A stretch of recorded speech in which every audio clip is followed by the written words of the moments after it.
마치 아름다운 예술작품처럼 보이는 행성. 태양계에서 가장 큰 행성 목성입니다. 지구로부터 6억 2,800만 킬로미터 떨어진 목성은 지구에서 굉장히 멀리 떨어져 있지만 그 크기가 매우 커서 육안으로도 쉽게 관측할 수 있습니다. 목성의 반지름은 지구의 약 11배나 되며 부피는 지구의 1,300배가 넘습니다.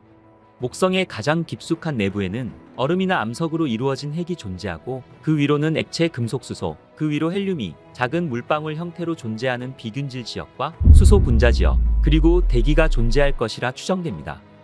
목성은 내부 압력으로 인해 액체화된 가스질 멘틀과 지구와는 비교하기 힘들 만큼 거대한 금속 암석질 핵을 갖고 있습니다.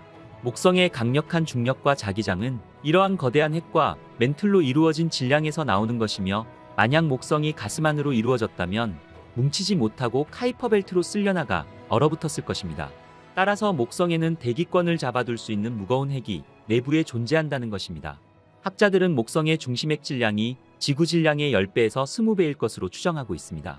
목성의 행성 표면은 목성 내부의 엄청난 열과 압력으로 인해 뜨거운 액체 수소의 바다로 구성되어 있을 거라 추측됩니다.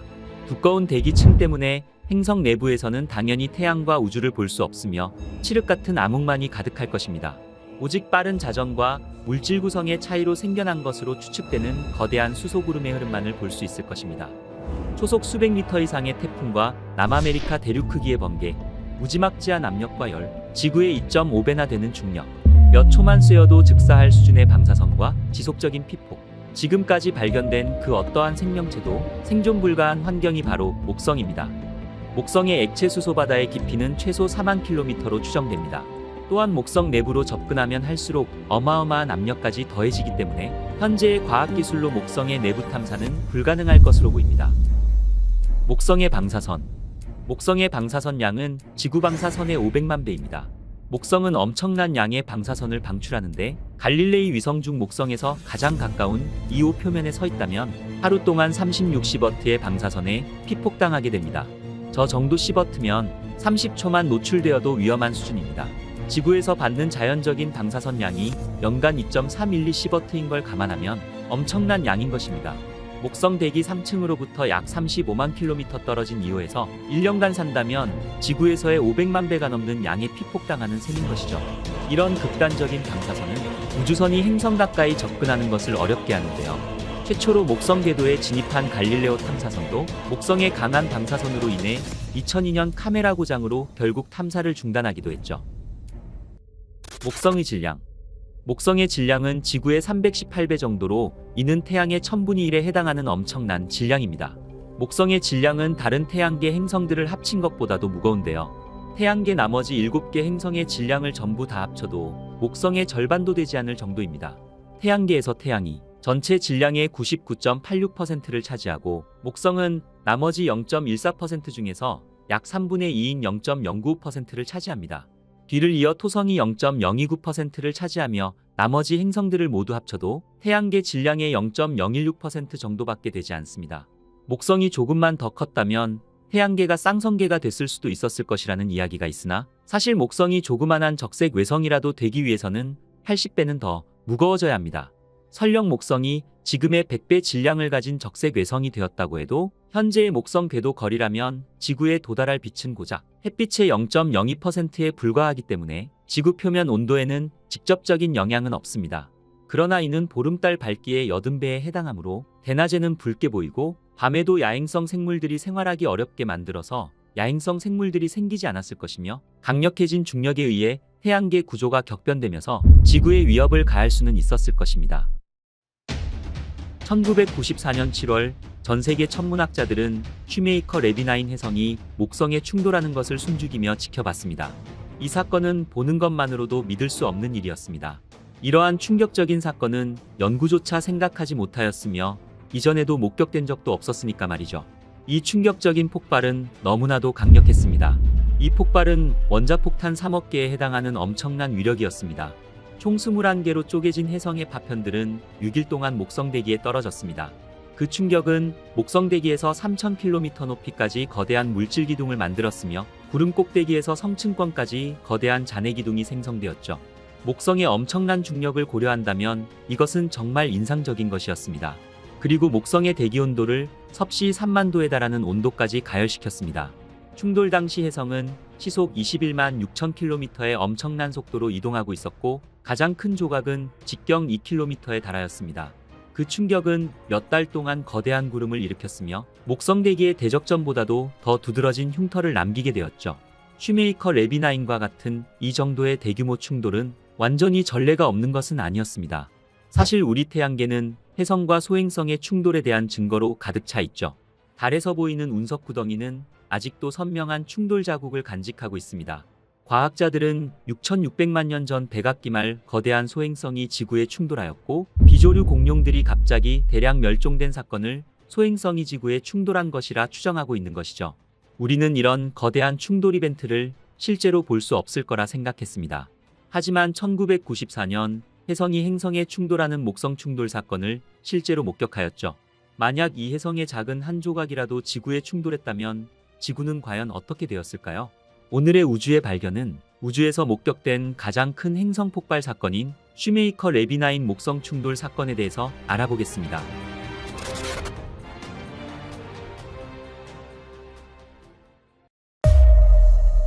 1994년 5월 전 세계의 망원경들은 모두 목성을 향하고 있었습니다.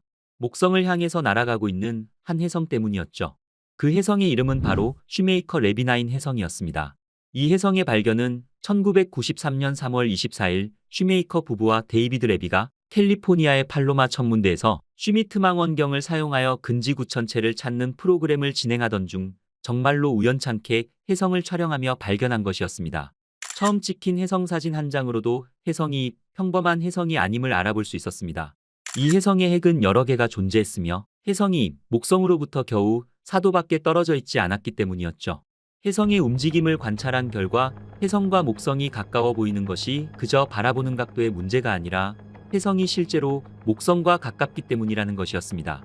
이 결과 슈메이커 레비9 혜성은 핵이 여러 조각으로 나뉘어 있다는 것을 확인하였고 이것은 목성의 강한 중력으로 인해 21개의 조각으로 부서졌다는 사실을 알 수 있었습니다.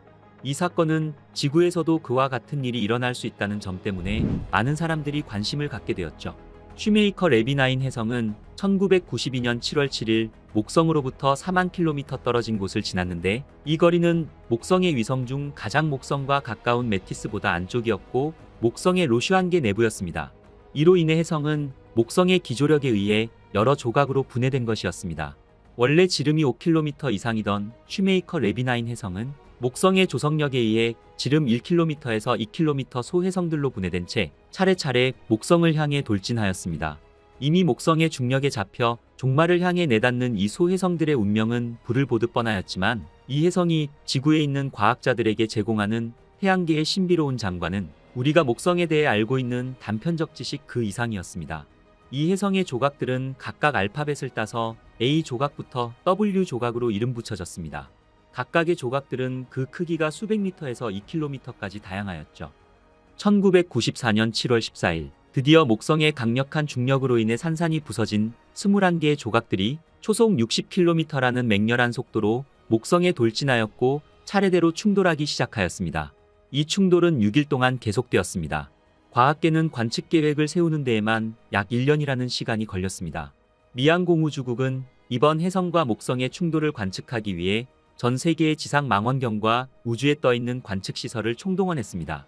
목성 탐사선 갈릴레오 탐사선과 지구 궤도를 도는 허블 우주망원경은 물론이고 태양 탐사선 율리시스는 2.6AU 거리에서 충돌 장소를 주시하였으며 해왕성을 통과했던 보이저 2호까지 동원할 수 있는 모든 과학 장비들을 총동원하여 관측 준비를 갖추고 있었습니다.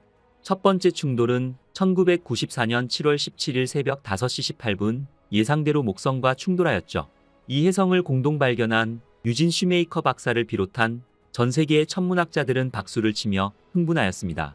슈메이커 박사는 허블 망원경으로부터 충돌 순간을 잡은 레이저 영상들이 미볼티모어의 천체 관측소를 통해 전송되자 1000년에 한 번 일어날까 말까한 이 같은 충돌 장면을 오늘 밤 목격하게 된 것은 행운 중의 행운이라며 기뻐하였죠. 충돌 당시 혜성 파편들의 속도는 초속 약 60km의 속도로 이동하고 있었으며 대기 온도는 섭씨 3만 도 이상으로 가열되었습니다.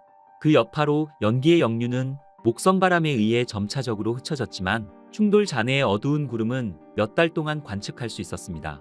갈릴레오 탐사선의 자료에 의하면 첫 충돌 당시 화구는 목성 상공 3,000km까지 솟아올랐으며 충돌 몇 분 후 다른 화구들이 발견되었는데 갈릴레오 탐사선의 온도 측정 결과에 따르면 이 화구들은 충돌로 인해 방출된 물질들이 목성으로 다시 떨어지는 것이었습니다. 지구 망원경들 또한 충돌 후 물질들이 솟아오르는 것을 발견하였습니다. 충돌 이후 충돌 지역에는 빠르게 검은 점이 생겨났으며 그 흔적은 지구보다도 커서 직경 5cm짜리 아마추어 천체망원경으로 보일 정도로 엄청난 폭발이었습니다. 이 검은 점은 충돌 때 방출된 파편들로 인해 생겨났으며 충돌 방향 앞쪽으로는 초승달 모양이 나타났죠. 이후 6일에 걸쳐서 21개 파편들이 차례대로 충돌했으며 그리고 가장 큰 충돌은 해성 조각 중 지 조각이 낙하할 때였습니다. 이 충돌로 인해 생긴 점은 지름 12,000km에 육박하였으며 약 600만 TNT 메가톤만큼의 엄청난 에너지를 방출하였죠. 이후 충돌은 마지막 W 조각이 충돌할 때까지 계속되었습니다. 과학자들은 해성 조각이 대기권을 관통하며 목성의 대기 하부에 있는 물질들을 들어올려 구름 아래 물질들을 관찰할 수 있었습니다. 분광기를 통해 흡수선을 분석한 결과 목성의 대기에는 황과 이황화탄소가 포함되어 있음을 최초로 밝혀졌으며 암모니아 및 황화수소도 감지되었죠.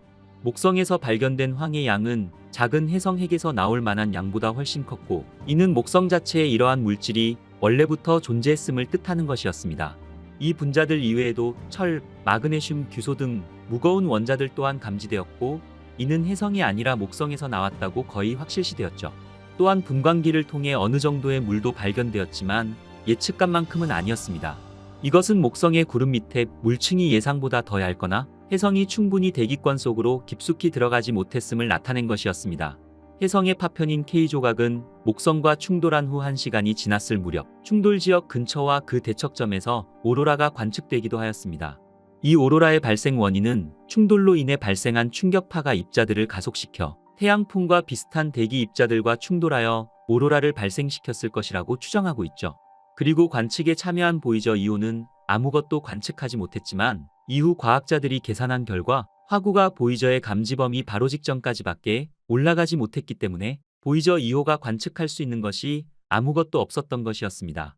보통 해성이 목성의 주위를 돌았다는 것은 그리 특별한 일은 아니었습니다. 목성이 태양계에서 제일 큰 행성이기 때문에 목성이 천체를 포획하는 일은 자주 일어나는 일이었습니다. 하지만 슈메이커 레비나이 해성 정도의 큰 천체는 흔하게 볼 수 있는 것은 아니었죠.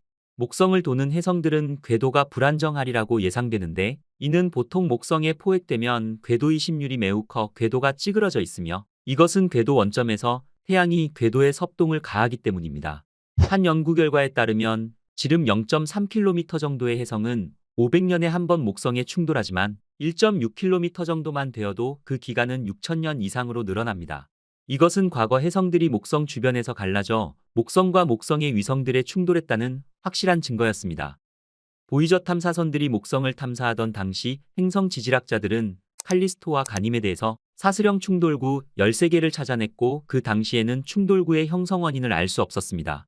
하지만 과학계는 슈메이커 레비나인 해성이 충돌하자 이 사슬형 충돌구가 쪼개진 해성의 조각들이 순차적으로 충돌해서 생긴 것이라고 믿고 있는 것이죠. 슈메이커 레비나인 해성의 충돌을 통해 목성의 우주 청소기로서의 역할이 주목받게 되었습니다. 많은 수의 해성과 소행성이 목성의 강한 중력에 이끌려 목성과 충돌하였습니다. 목성은 태양계로 진입하는 해성과 소행성의 천체 수를 줄여주는 보호막 역할을 하고 있었던 것이었습니다. 그리고 목성은 태양계의 장벽이라고도 부르고 있습니다. 약 6,600만 년 전 백악기말 공룡을 멸종시킨 칙슬루브 충돌 사건은 지름 10km짜리 소행성 하나가 지구에 있는 유카탄 반도에 떨어져서 생긴 사건이었습니다. 그 많던 비조류 공룡들이 멸종되었다는 사실을 생각하면 우주는 그리 안전한 곳이 아님을 알 수 있습니다. 우주에서는 이 같은 충돌 사태가 도처에도 끊임없이 일어나고 있는 것이죠.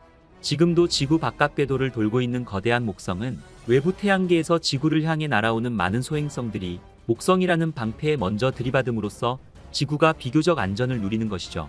만약 슈메이커 레비나인 해성의 작은 한 조각이라도 지구에 충돌했다면 지구 생물체의 대부분은 아마 멸종을 면치 못했을 것입니다. 그리고 목성은 지구와 태양과의 거리를 적절하게 유지시켜주는 역할도 하고 있습니다. 천문학자들은 만약 목성이 없어진다면 지구에 충돌하는 소행성의 빈도수가 지금보다 더 몇천 배는 높아졌을 것이라고 말하고 있으며 지금까지 지구에 있는 생물체는 단세포를 벗어나지 못했을 것입니다. 이러한 행성과 해성의 충돌은 지구 생명체들에게는 심각한 위협이 되었을 것입니다. 하지만 현재 태양계 내의 모든 천체들이 어떻게 소행성들의 영향을 주는지는 아직도 확실하게 말할 수는 없습니다. 그리고 2016년 진행된 시뮬레이션 결과는 목성이 소행성 충돌 빈도수를 오히려 늘리기도 한다는 반대의 결과 또한 보여주고 있죠. 목성의 충돌 사건은 그 이후로도 계속 관측되었습니다. 2009년 7월 19일 슈메이커 레비9 해성 충돌로부터 정확히 15년 후 목성의 남반구에 태평양 정도의 검은 점이 나타난 웨슬리 충돌 사건과 2010년 6월 3일에도 또 한 번의 목성 충돌 사건을 발견하였죠. 영화에서처럼 해성이나 소행성 등의 우주물체가 실제로 지구에 큰 위협이 될 가능성은 적습니다. 다행히도 우리는 이러한 피해가 자주 발생하지 않는다는 것을 잘 알고 있습니다. 과학자들은 지구 주위를 오가는 큰 소행성 대부분을 추적하고 있으며 지구와 충돌 가능성이 있는 것은 아직까지 발견되지 않았죠. 하지만 지름이 1km보다 작은 소행성들은 그 개수가 너무 많아 절반 정도밖에 추적하지 못하고 있는 실정인 것입니다. 이것은 지구 충돌 가능성 또한 아예 배제할 수 없다는 것을 말하며 수십 년에서 수만 년 만에 한 번 지구에 근접하는 해성의 궤도를 예측하기는 더욱 어려운 것이죠. 지름이 수백 미터 크기의 작은 우주물체가 지구를 완전히 파괴하지는 못하겠지만 도시나 작은 나라 정도는 파괴할 가능성이 있다는 것을 의미하는 것입니다. 이것이 충돌 가능성이 희박하고 아직 위험이 확인된 것이 아닌데도 이 같은 소행성과 해성들에 주목하는 이유인 것입니다.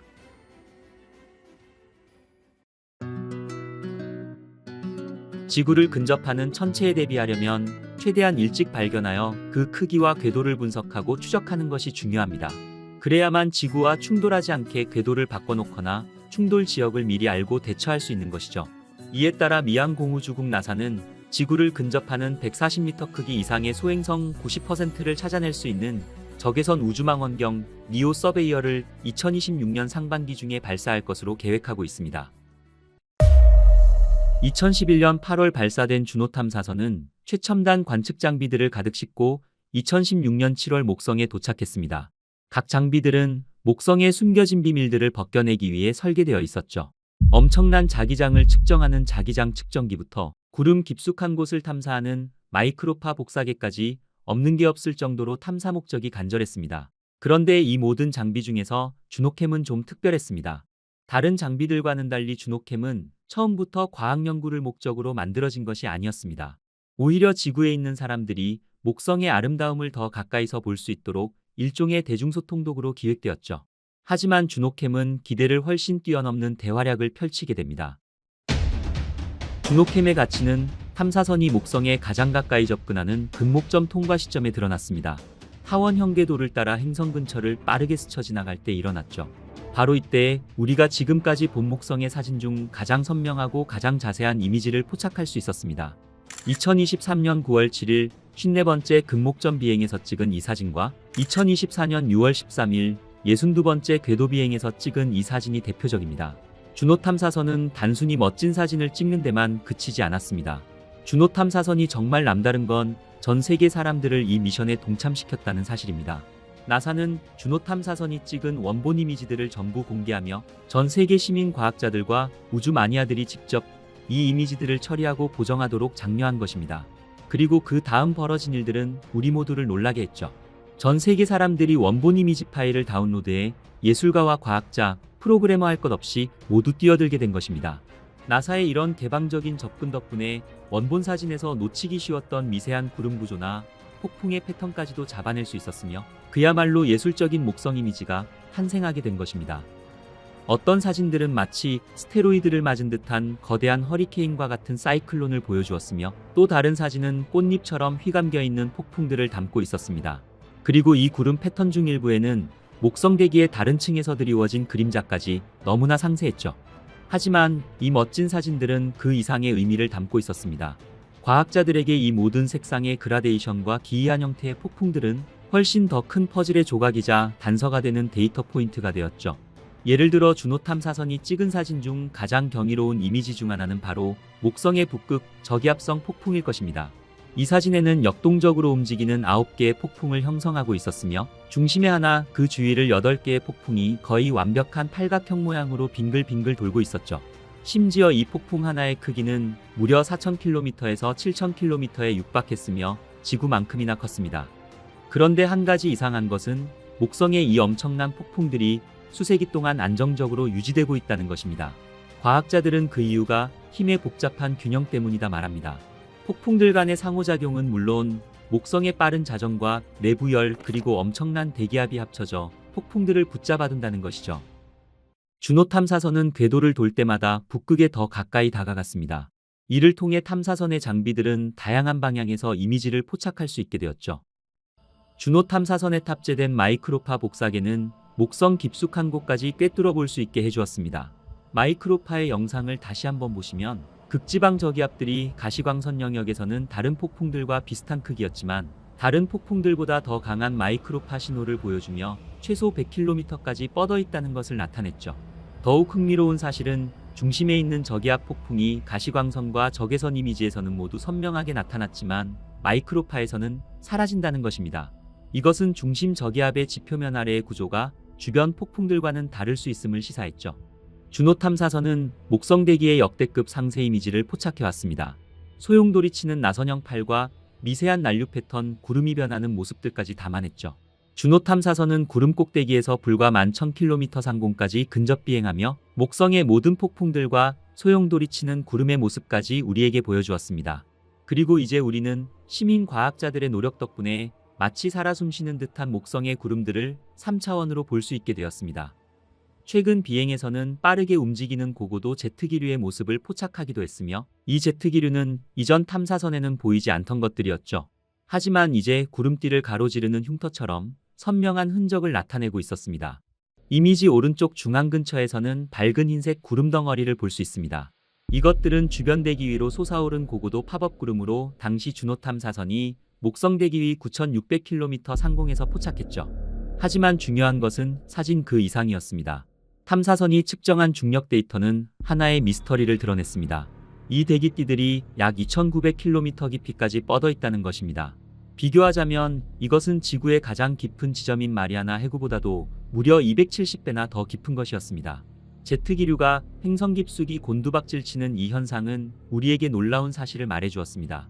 목성의 대기는 단순한 껍데기가 아니라 복잡하고 깊은 순환 시스템을 가진 하나의 완전한 세계라는 것입니다. 이러한 대기 시스템에는 잘 알려진 폭풍들이 존재합니다. 이 폭풍들은 너무 커 지구 전체를 삼킬 수 있을 정도였으며 이 강력한 폭풍들은 어떤 탐사선이든 파괴할 수 있습니다. 하지만 이 강력한 폭풍들은 아이러니하게도 너무 안정적이어서 무려 수십 년, 심지어 수세기 동안 지속되어 왔죠. 저에게 있어 목성의 대기 현상들을 이토록 놀랍도록 상세한 세부 사항까지 본다는 것은 그 자체로 경이로웠습니다. 하지만 우리의 주노 탐사선은 모든 기대를 한 번 더 뛰어넘게 됩니다. 주노 탐사선은 또한 목성의 작은 특징들까지 포착했습니다. 이 사진은 2021년 11월 29일 주노가 목성 주위를 38번째 비행 중 불과 6,140km 고도에서 목성 구름 위를 비행할 때 촬영되었습니다. 특히 인상적인 것은 이 거대한 폭풍 위로 솟아오른 구름돔이었습니다. 이 구름돔은 아래에 더 밀도 높은 구름층의 그림자를 들이우며 깊이감과 입체감을 보여주었죠. 그리고 주노 탐사선은 심지어 목성의 번개 또한 포착했습니다. 지구에서 번개는 주로 수증기 구름에서 발생하며 적도 근처에서 가장 자주 생기지만 목성에서는 암모니아를 포함한 구름에서도 발생할 가능성이 높으며 특히 극지방 근처에서 가장 자주 관측됩니다. 그런데 여기서 반전이 있습니다. 이 멋진 이미지들 중 다수는 애초에 예상치도 못했던 것입니다.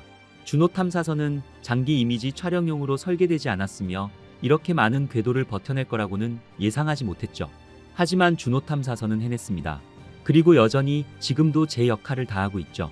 목성 궤도를 돌 때마다 주노 탐사선은 더 좋은 사진과 더 가까운 데이터, 더 놀라운 결과들을 우리에게 보내주고 있습니다. 주노 탐사선이 포착한 숨막히는 순간들 중에서도 이 이미지는 진정한 명작으로 손꼽힙니다. 사진에서는 목성의 가장 큰 위성 가니메데가 소용돌이치는 대기 위에 그림자를 들이우는 것을 볼 수 있습니다. 이 거대한 어둠이 아래로 흘러가는 구름띠를 가로지르는 모습은 마치 개기일식을 보는 듯 착각을 불러일으킵니다. 2024년 3월 7일 준호의 59번째 금목점 비행은 목성의 아주 특별한 이미지를 우리에게 선사했죠. 여기에는 대적점을 포함한 소용돌이치는 폭풍들이 보입니다. 하지만 조금 더 자세하게 보시면 바로 목성의 작은 위성 아말테아가 보일 것입니다. 목성의 위성 아말테아는 폭이 고작 84km에 불과하며 감자처럼 생겼죠. 이 작은 위성은 이후의 궤도 안쪽에서 목성 주위를 맴돌며 약 반나절 만에 한 바퀴를 공전합니다. 흥미롭게도 이 아말테아 위성은 우리 태양계에서 가장 붉은 천체라는 타이틀을 가지고 있습니다. 준호 탐사선은 우리가 목성을 이해하는 방식을 완전히 뒤바꿔 놓았습니다. 이 임무는 이 거대한 가스 행성이 우리가 상상했던 것보다 훨씬 더 복잡하다는 사실을 밝혀내며 과거 우리가 오랜 기간 정설로 여겨졌던 생각들을 뒤엎었죠.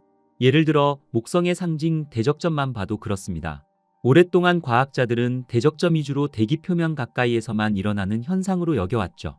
하지만 준호 탐사선이 발견한 대적점은 실제로는 목성 대기 속 300km 이상 깊이 뻗어 있다는 것을 밝혀낸 것입니다.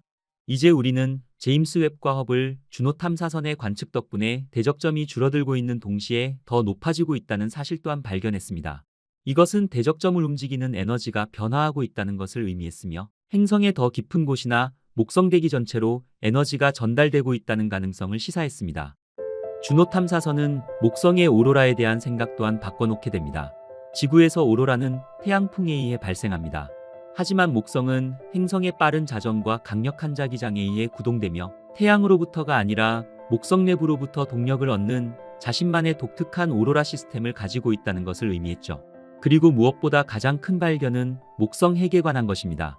과학자들은 한때 목성이 매우 작고 조밀한 핵이나 핵을 전혀 가지고 있지 않을 것으로 믿고 있었죠. 하지만 준호 탐사선이 보내온 데이터에 의하면 목성은 부분적으로 해체될 수도 있는 거대한 솜털 같은 핵을 가지고 있다는 것입니다. 이것은 목성의 초기, 목성이 거대한 충돌을 겪었을 가능성이 있으며 그 충돌로 핵을 교란시켜 목성 내부 구조를 변화시켰을 수 있다는 것을 말해주었죠. 과학자들은 목성이 강한 자기장을 가지고 있다는 사실을 오랫동안 알고 있었습니다. 그런데 준호 탐사선이 수집한 데이터가 또다시 모두를 놀라게 했죠. 목성의 일부 지역에서는 지구 자기장보다 무려 30배나 더 강력하다는 사실이 드러났기 때문입니다. 이것은 과학자들이 예상했던 것보다 훨씬 더 막강한 자기장이었습니다. 준호가 수집한 데이터에 따르면 목성 내부의 엄청난 압력 때문에 단순히 수소가 액체로 변한 것이 아니라 액체 금속 수소라는 독특한 상태로 변한다는 것입니다. 이 상태에서 수소는 금속처럼 행동하며 전기를 자유롭게 전도한다는 것이죠. 과학자들은 이것이 바로 거대한 자기장을 생성하는 주된 원인이라 보고 있습니다. 또한 이 금속 수소가 형성되는 영역은 이전에 생각했던 것보다 훨씬 더 표면에 가깝다는 사실이 명확해졌으며 이 역시 준호 탐사선이 관측하기 전까지는 과학자들이 목성 구조에 대해 가졌던 많은 가설들이 사실이 아니었음을 명백히 보여준 것입니다. 예측과 데이터 사이의 이러한 불일치는 아직도 과학자들이 목성에 대해 많은 것을 알지 못한다는 것을 암시했으며 이것이 바로 인류가 탐사선을 직접 행성으로 보내는 이유일 것입니다. 준호 탐사선의 놀라운 발견들은 과학자들을 수십 년간 괴롭혔던 질문들에 대한 답을 주었습니다. 1995년 갈릴레오 탐사선이 목성 대기로 탐사정을 떨어뜨렸을 때부터일 것입니다. 당시 탐사정은 거의 1시간 동안 하강하며 방대한 데이터를 지구로 전송했죠. 그런데 그 데이터들 중에는 예상치 못한 사실 하나가 포함되어 있었습니다. 목성 대기의 상층부가 놀라울 정도로 건조하다는 것이었죠. 과학자들이 예상했던 것보다 목성의 물이 10분의 1밖에 포함되어 있지 않았습니다. 그 당시 과학자들은 탐사정이 우연히 건조한 지점에 착륙했기 때문이라 여기며 대수롭지 않게 넘겼죠. 하지만 과학에서는 우연이란 늘 의문을 남기는 법입니다. 25년이 지난 후 준호 탐사선의 도움으로 이 미스터리의 진짜 원인이 마침내 밝혀졌습니다. 목성 적도 북쪽 지역이 예상보다 건조하다는 것이 사실로 드러난 것이죠. 이 모든 것은 이전에 파악되지 않았던 과정이 일어나고 있기 때문이었습니다. 준호 탐사선 덕분에 이제 우리는 번개섬광이 관측되는 지역에서 물과 암모니아가 결합하여 밀도 높은 덩어리를 형성한다는 것을 알게 되었습니다. 이것은 마치 암모니아와 물얼음 알갱이들이 무거워지면서 대기 깊숙이 가라앉아 상층부의 수분과 암모니아를 함께 끌어내리는 역할을 한다는 것입니다. 과거 갈릴레오 탐사정이 진입했던 바로 그 지역에서 준호 탐사선이 바로 이 과정들을 감지한 것이죠. 그러니까 이것은 단순한 우연이나 실수가 아니라 오히려 갈릴레오 탐사정이 예상치 못한 대기역학을 처음으로 접했던 것입니다. 원래 주노 탐사선은 단 32번의 궤도 비행을 마치고 종료될 예정이었습니다. 하지만 주노 탐사선이 이뤄낸 놀라운 발견들 덕분에 나사는 그 임무를 2025년까지 연장했죠. 하지만 주노 탐사선의 연장 임무는 이제 막바지에 다다르고 있습니다. 2025년 9월 17일 주노 탐사선은 77번째 마지막 목성과의 만남을 끝으로 작별을 고하며 임무를 해제하게 됩니다. 그리고 토성의 탐사선인 카시니 탐사선과 같이 주노 탐사선은 그 엄청난 임무 끝을 알리는 장렬한 불꽃을 불태울 것입니다. 태양계의 모든 천체들은 저마다의 독특한 방식으로 특별합니다. 어떤 행성은 황량하게 보이는 화성처럼, 아니면 영원히 얼어붙어 있거나 명왕성처럼 얼음으로 뒤덮여 있죠. 반면 금성이나 타이탄처럼 두꺼운 대기에 둘러싸여 있는 행성들도 있습니다. 그러나 우리 태양계 내에는 완전히 다른 세계가 존재합니다. 그 천체의 깊은 곳에서는 수백 개의 끓어오르는 화산들이 현재에도 끊임없이 파괴되고 요동치며 예측 불가능하게 분출하는 엄청난 화산의 연기 기둥들이 우주로 솟아오르고 있죠. 이 위성은 현대의 어떤 천체보다도 우리 태양계의 행성들의 40억 년 전 모습과 닮아 있습니다. 이곳은 바로 목성의 세 번째로 큰 위성 이오입니다. 우리 태양계에서 가장 거대한 행성인 목성은 소용돌이치는 폭풍과 거대한 위성, 그리고 우리가 이제 막 이해하기 시작한 강력한 힘으로 가득 찬 세상입니다. 일부 사람들은 지구 질량의 300배가 넘는 목성이 마치 작은 태양계와도 같은 모습이라 말합니다. 목성에는 95개의 위성이 확인되었으며 그중 4개는 갈릴레이 위성으로 알려진 거대한 위성이죠. 이 위성들 중 가니메데는 수성과 명왕성보다도 더 큽니다. 나사의 주노 탐사선은 2016년 목성에 도착한 이후 이 거대한 가스 행성과 그 위성인 가니메데와 유로파에 숨막히는 이미지를 포착했으며, 그리고 최근 화산 활동이 활발한 위성 2호와 여러 차례 근접 비행하며 놀라운 이미지를 우리에게 보여주었죠. 누군가는 2호가 차갑게 불타는 세계라 말합니다. 우주에서 찾을 수 있는 지옥이 있다면 아마도 2호가 가장 가까운 지옥일 것입니다. 하지만 동시에 너무나 아름답고 신비로운 존재로도 표현되기도 하죠. 오랜 시간 동안 기술적 한계로 인해 우리는 이 천체의 세부 사항을 볼 수 없었으며 그 구성과 내부 구조 또한 추측이 영역으로 남아 있었습니다. 그러나 과학의 발전 덕분에 천문학자들은 점점 더 많은 정보를 얻게 되었죠. 오늘날 이오는 가니메데와 타이탄, 칼리스토에 이어 태양계 전체에서 가장 큰 위성 중 하나로 알려져 있습니다. 우리가 이오에 대해 알고 있는 대부분의 정보는 1995년부터 2006년까지 목성계를 상세히 연구한 갈릴레오 탐사선으로부터 얻은 것입니다. 그 이후 카시니 탐사선과 뉴호라이즌스 탐사선을 포함한 많은 다른 우주선들이 이오를 지나가면서 추가적인 근접 관측을 수행했으며, 현재도 목성 궤도를 돌고 있는 주노 탐사선은 때때로 이 화산 위성에 카메라를 돌려 이오의 기이한 특징들을 상기시켜주고 있죠. 이 모든 탐사선들은 우리에게 이오의 새롭고 놀라운 이미지들을 제공하며 이오의 진정한 모습을 드러내 주었습니다. 이오는 화산들이 표면 곳곳에서 끊임없이 분출하는 거대한 용암 분수가 작은 나라 하나를 삼킬 만큼 거대한 용암 호수를 만들어내는 극단적인 세계입니다. 이오는 목성의 세 번째로 큰 위성으로 지름은 3643km에 달하며 태양계에서 네 번째로 큰 위성입니다. 지구의 달보다 약간 더 큽니다. 이오는 목성의 큰 위성들 중 가장 안쪽에 위치해 있어 목성의 강력한 중력 압력과 극심한 방사선에 노출되어 있죠. 태양계의 대부분의 위성들은 규산염과 얼음으로 구성되어 있지만 이오는 규산염 암석으로 이루어져 있어 위성이라기보다는 암석형 행성들과 그 구성이 훨씬 더 유사합니다. 또한 이오의 지각은 약 50km 두께이며 표면에는 거대한 용암호수에 의해 고통받고 있죠. 이 위성이 표면 아래의 거대한 마그마의 바다를 형성합니다. 이 마그마는 핵에서부터 가능한 모든 경로를 통해 상승하며 일부 지역에서는 최대 100m까지 부풀어 오릅니다. 그리고 이 마그마는 표면으로 분출해 거대한 용암호수를 형성하게 되는 것이죠. 하지만 이오는 끊임없이 열을 방출함에도 불구하고 태양에서 멀리 떨어져 있어 이 천체는 차가운 상태를 유지합니다. 관측 결과 화산 지역과는 대조적으로 이오의 평원들은 추운 기후의 특징을 나타내며 이오의 평균 온도는 영하 163도에 불과하죠. 이것은 이 행성이 열을 가둘 만큼 충분한 대기가 없기 때문입니다. 그렇다면 이오는 왜 태양계의 다른 위성들과 비교했을 때 이토록 지옥 같은 모습을 하고 있을까요? 이오의 표면은 수백 개의 화산으로 뒤덮여 있습니다. 녹아내린 용암이 거대한 분수처럼 솟아오르는데 일부는 수십 킬로미터 상공까지 치솟아 이오의 강력한 화산 활동을 생생하게 보여줍니다. 이 위성의 끊임없는 화산 활동은 조성열에 의해 발생합니다. 거대한 중력이 이오를 늘리고 쥐어짜면서 발생하는 열 때문이죠. 조성열을 쉽게 이해하는 방법은 이오를 마치 줄다리기의 밧줄처럼 생각해 볼 수 있습니다. 이오는 목성의 강력한 중력과 목성에서 더 멀리 떨어진 이웃 위성인 유로파와 가니메데의 중력 사이에 갇혀 끊임없는 줄다리기 속에 놓여 있는 것이죠. 이러한 당김과 밀림은 이오를 늘리고 구부러지게 만들며 마치 찰흙덩어리를 반복해 쥐어짤 때 손이 따뜻해지는 것처럼 이오를 가열시킵니다. 바로 이 열이 이오 표면 전반에 걸쳐 화산 활동을 촉발하는 원인이 되는 것이죠. 이오는 목성의 타원 궤도를 따라 이동하며 목성의 강력한 자기력선을 가로지릅니다. 이것은 이오가 전기 활동과 방사선의 온상이라는 것을 의미했죠.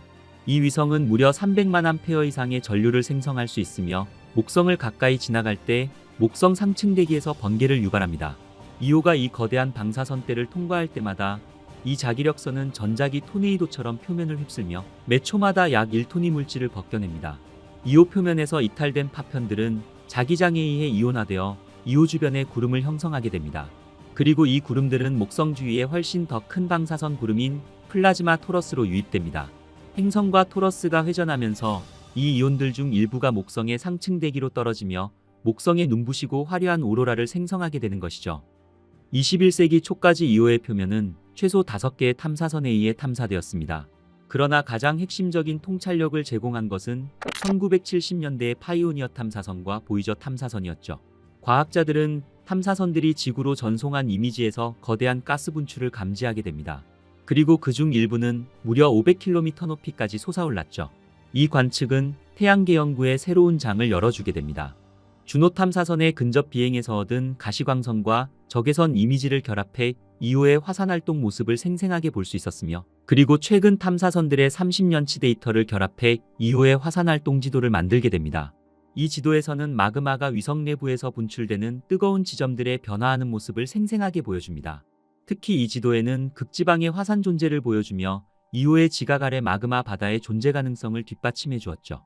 이오가 겪는 엄청난 조성력은 이오의 지하 대부분을 액체 상태로 유지시키며, 이 액체 물질은 엄청난 압력을 해소하기 위해 끊임없이 탈출구를 찾아 표면으로 분출됩니다. 이오는 기본적으로 스스로를 뒤집어 놓는다고 묘사될 수 있습니다. 화산과 용암호수로 뒤덮인 이 지옥 같은 표면은 이러한 과정의 결과일 것입니다. 그리고 이 중에서도 가장 큰 지형은 로키 파테라라 불리우고 있죠. 2023년 12월 주노 탐사선이 촬영한 이 놀랍도록 선명한 실제 이미지에서는 이오의 아래쪽에서 로키 파테라를 보여줍니다. 로키 파테라는 가운데에 떠있는 섬처럼 보이며 거대한 어두운 지역으로 눈에 띄게 두드러져 보입니다. 이 용암호수는 지구에서 발견된 그 어떤 용암호수보다도 몇백만 배나 더 넓은 면적을 가지고 있죠.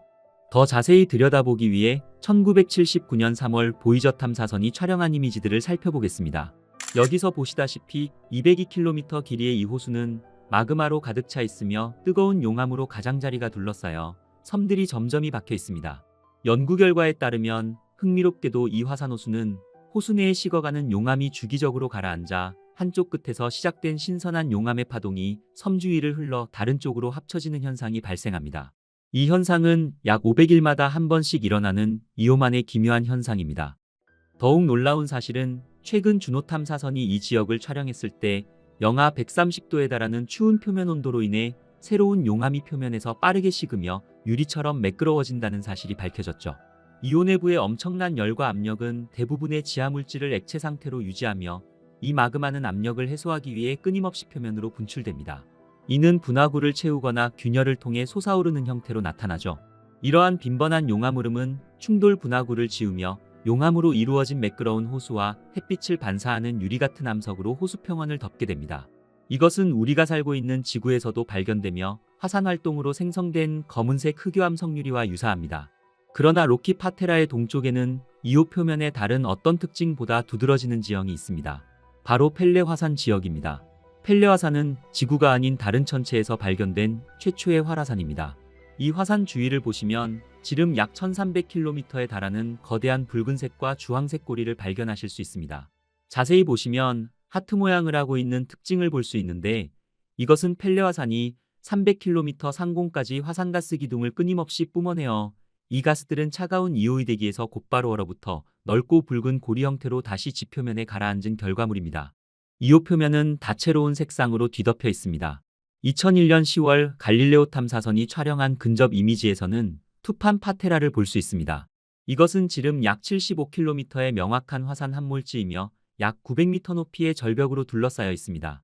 중앙에는 어두운 용암에 덮이지 않은 것을 보아 분화구 바닥의 다른 부분보다 더 높은 지역이 있는 것이 분명합니다.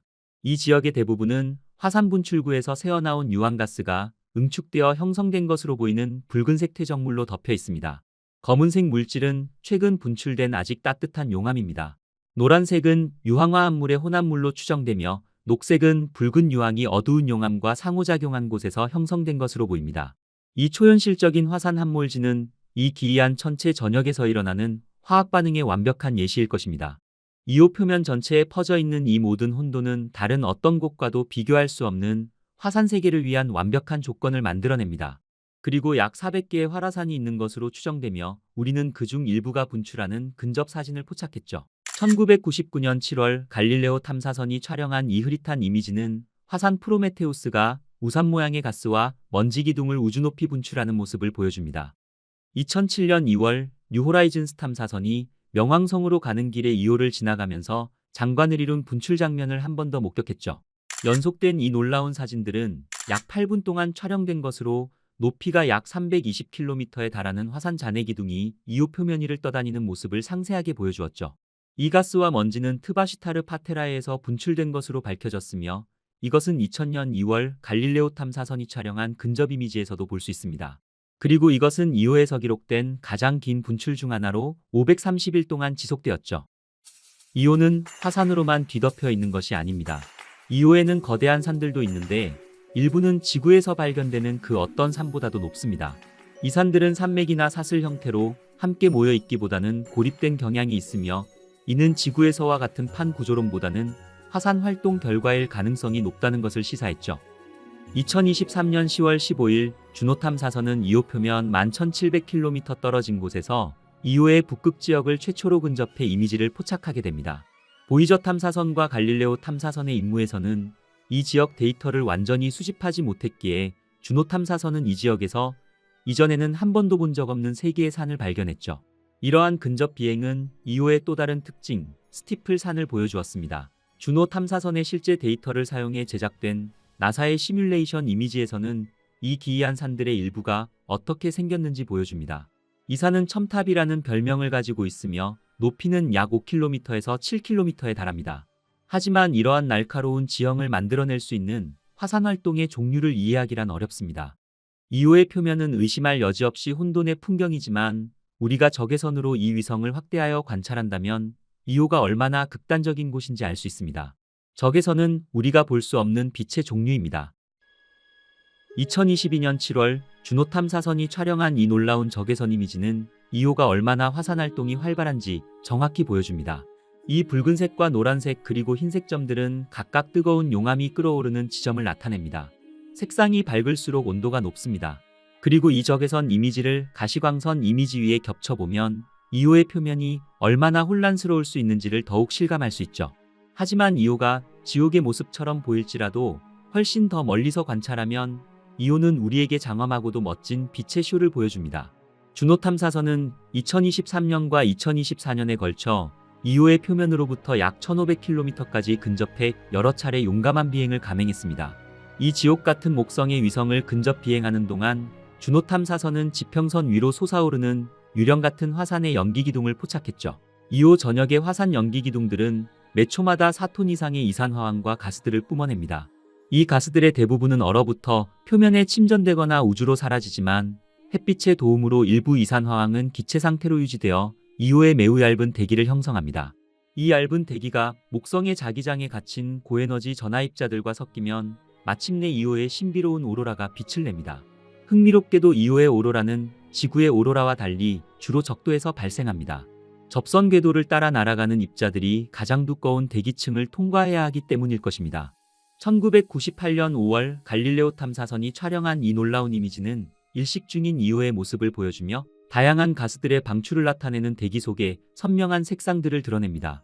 예를 들어 녹색은 나트륨 방출, 붉은색은 산소 방출, 그리고 푸른색은 이산화황과 같은 화산가스 방출에서 비롯됩니다. 2001년 1월 토성으로 향하던 카시니 탐사선에 포착된 이 이미지에서도 2호의 멋진 빛의 쇼를 볼 수 있었죠. 하지만 이 천체에 대한 관심에도 불구하고 현재로서는 2호를 탐사하기 위한 전문적인 임무는 예정되어 있지 않습니다. 주스 탐사선과 유로파 클리퍼 탐사선은 가니메데, 유로파, 칼리스토에 중점을 두고 있지만 2호의 경우 가까운 시일 내에 탐사 임무에 초점이 될 가능성은 낮습니다. 어쩌면 영원히 아닐 수도 있죠. 그렇지만 우리는 우주의 안전한 곳에서 계속해서 2호를 들여다볼 것입니다. 2호는 유로파와 같이 생명체가 존재할 가능성이 있는 위성들과 다릅니다. 2호의 조건은 그 어떤 종류의 생명체에게도 부적합한 장소일 테니까 말이죠. 2호처럼 독특한 우주개체는 수많은 요인들의 놀라운 조합을 통해 탄생합니다. 2호의 장엄한 화산과 엄청난 분출들은 발견 당시만큼이나 오늘날까지도 우리들을 매료시켰습니다. 그리고 저는 이 혼돈의 다채로운 위성에서 우리가 받게 될 다음 이미지들이 기대됩니다. 우주에 대해 제가 아는 한 가지가 있다면 바로 우주는 우리에게 미스터리를 던져주는 것을 몹시 좋아한다는 것입니다. 하지만 가끔은 뭔가 딱 맞아떨어지면서 이 모든 미스터리들이 제자리를 찾을 것 같은 느낌이 들 때도 있죠. 우리 태양계 내에서조차 이렇게 많은 미스터리를 발견할 수 있다면 우리 은하의 광대한 공간 너머에는 셀 수 없이 많은 놀라운 발견들이 우리를 기다리고 있을 테니까 말이죠. 우리 태양계에서 가장 매혹적인 천체 유로파. 태양계 지구형 천체 중에서 가장 매끄러운 표면을 가지고 있으며 생명체의 가능성을 품고 있는 신비로운 위성 유로파에 대해 알아보겠습니다. 1973년 파이어니어 탐사선이 유로파에 근접 촬영한 최초의 유로파 모습입니다. 유로파는 갈릴레오 위성들 중 가장 작은 위성이지만 직경이 3100km로 지구의 달보다 약간 작지만 태양계의 모든 위성 중에서 6번째로 큰 위성입니다. 유로파는 1610년 1월 8일 갈릴레오 갈릴레이에 의해 발견되었습니다. 시몬 마리우스 또한 유로파를 발견했다고 여겨지지만 갈릴레오가 발견한 내용을 시몬 마리우스보다 먼저 출판하였기 때문에 갈릴레오에게 우선권이 있었습니다. 유로파는 그리스 신화에 나오는 제우스의 구원을 받아 크레타의 여왕이 된 에우로페의 이름을 따서 지어졌습니다.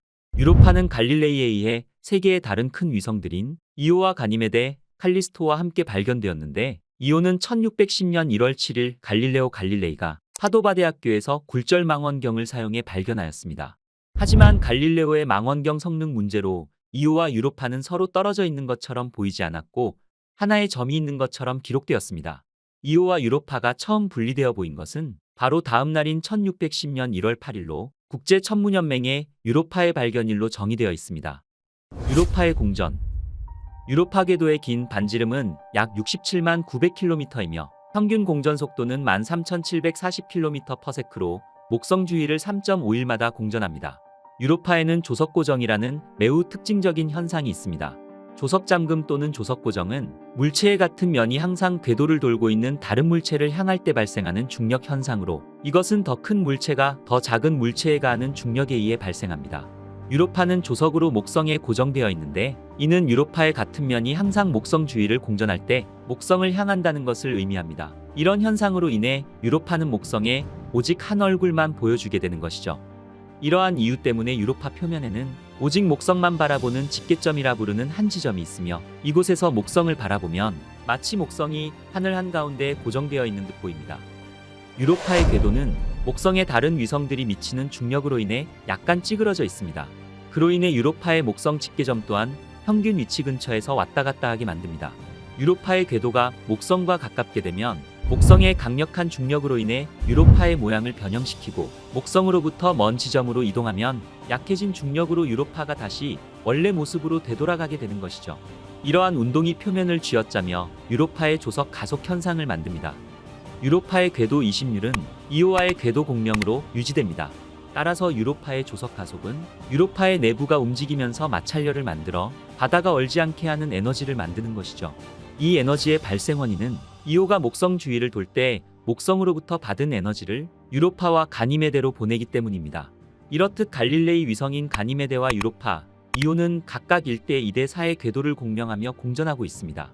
이는 서로의 중력이 서로에게 영향을 끼치고 있다는 뜻이며 특히 목성과 제일 가까운 위성 이오는 목성과 유로파, 가니메데의 중력으로 인해 내부가 휘저어지고 있어서 현재까지도 위성 이오의 지표면 내부에서는 화산 활동이 왕성하게 일어나고 있습니다. 유로파의 경우 목성 주위를 도는 이웃 위성 2호의 궤도와 2대1의 공명을 이루는데, 이는 2호가 목성을 2번 돌 때마다 유로파는 한 번의 궤도를 완성한다는 것을 의미합니다. 유로파와 2호 사이의 중력 상호작용은 조석력을 유발하며, 이는 유로파의 가열과 조석 굴곡을 경험하게 하는 것이죠. 또한 목성의 또 다른 위성 가니메데와도 1대2대 사이 공명도 가지고 있습니다.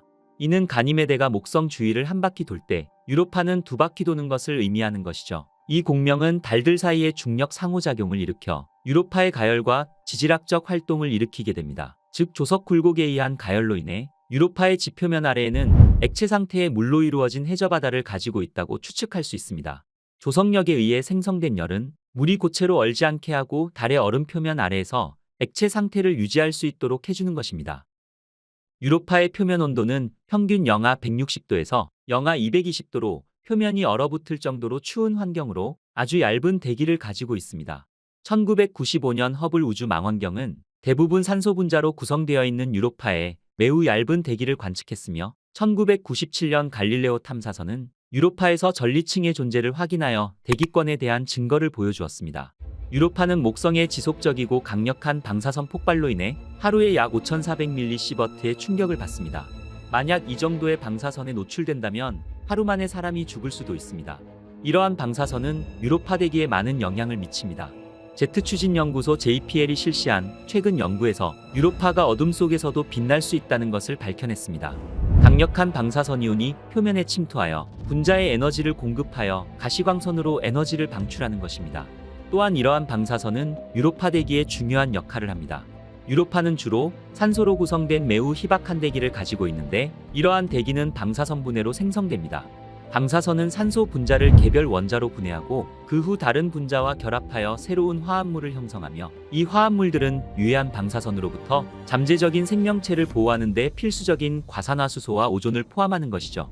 얇은 대기는 지속적으로 노출되는 목성의 가혹한 방사선으로부터 유로파의 표면을 보호해줍니다.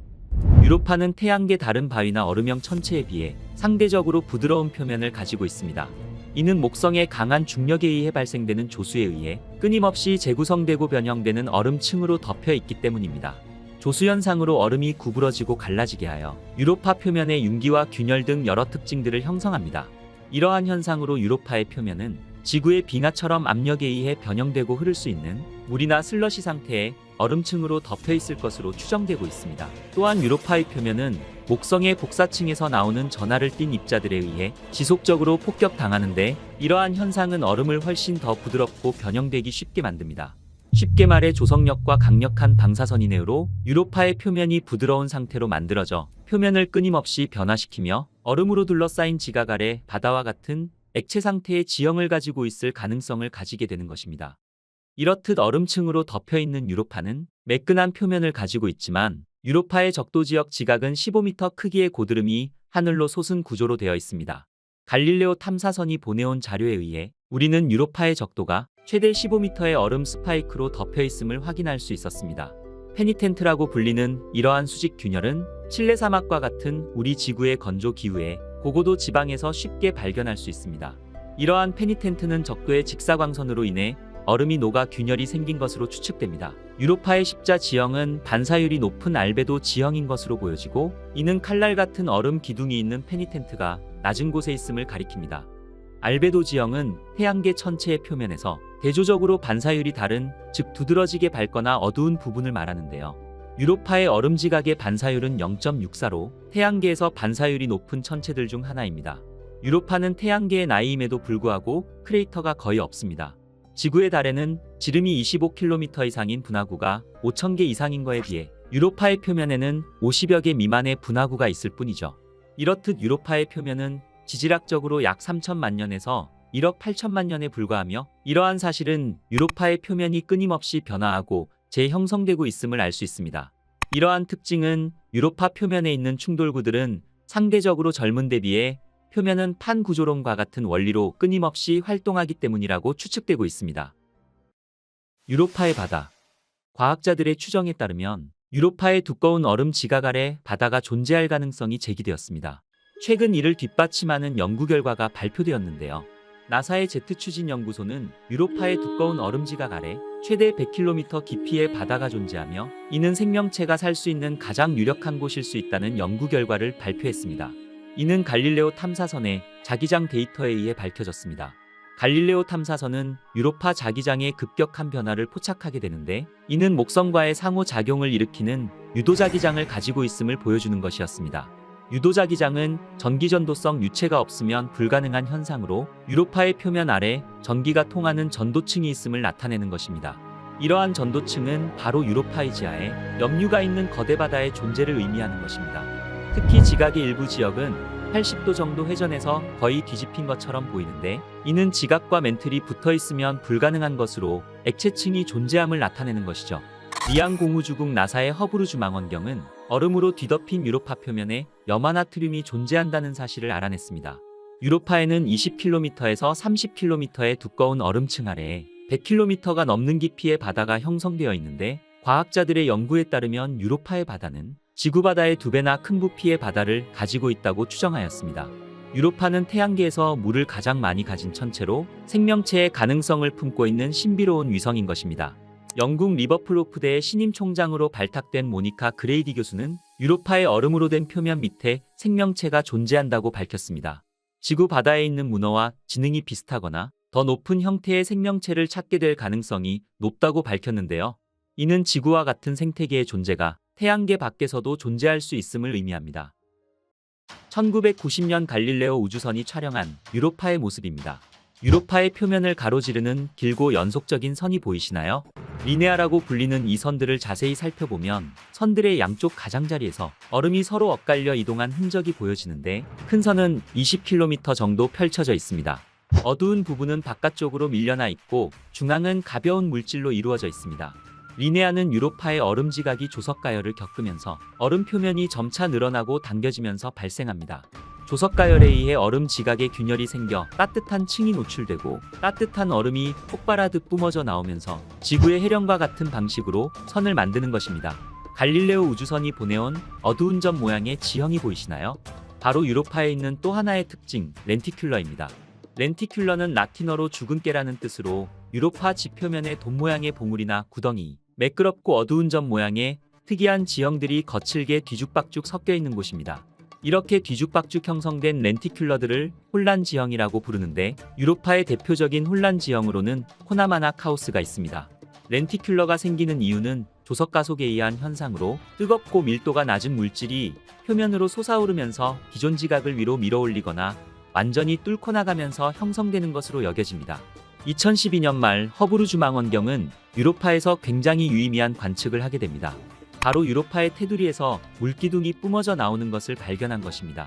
이는 유로파의 극지방 오로라를 관측하다 산소와 수소 입자가 빠르게 움직이는 적을 발견한 것으로 굉장히 유의미한 발견이었습니다. 당시 미국 항공우주국 나사의 연구팀은 목성의 강한 자기장 때문에 전기적 성질을 띤 입자들이 빠르게 움직이며 오로라를 형성하던 중 입자가 물 분자와 충돌해 산소와 수소 이온을 형성했기 때문이라고 분석했습니다. 연구팀은 이 물 분자가 유로파의 내부에서 뿜어져 나오는 것으로, 즉 유로파가 물을 뿜는다고 발표했습니다. 물화산처럼 보이는 이 사진을 통해 유로파가 에베레스트 산보다 20배나 높은 물기둥을 주기적으로 뿜어낸다는 굉장히 유의미한 사실을 알게 된 것이죠. 이는 지표면의 균열로 인해 내부의 물이 분수처럼 뿜어져 나오는 플룸 현상으로 유로파가 목성으로부터 받는 기조력을 계산한 이론과 일치합니다. 유로파의 얼음 표면을 뚫고 분출되는 이 물기둥은 유로파 지각 아래에 바다가 있음을 의미하는데요. 과학자들이 추정한 유로파의 물의 수량은 지구보다 약 30배 이상 많은 양으로서 이 추정이 맞는다면 그야말로 물만 존재하는 천체라고 할 수 있는 것입니다. 유로파의 탐사는 1973년과 1974년 파이어니어 10호와 파이어니 11호가 목성을 지나쳐 가면서 시작되었습니다.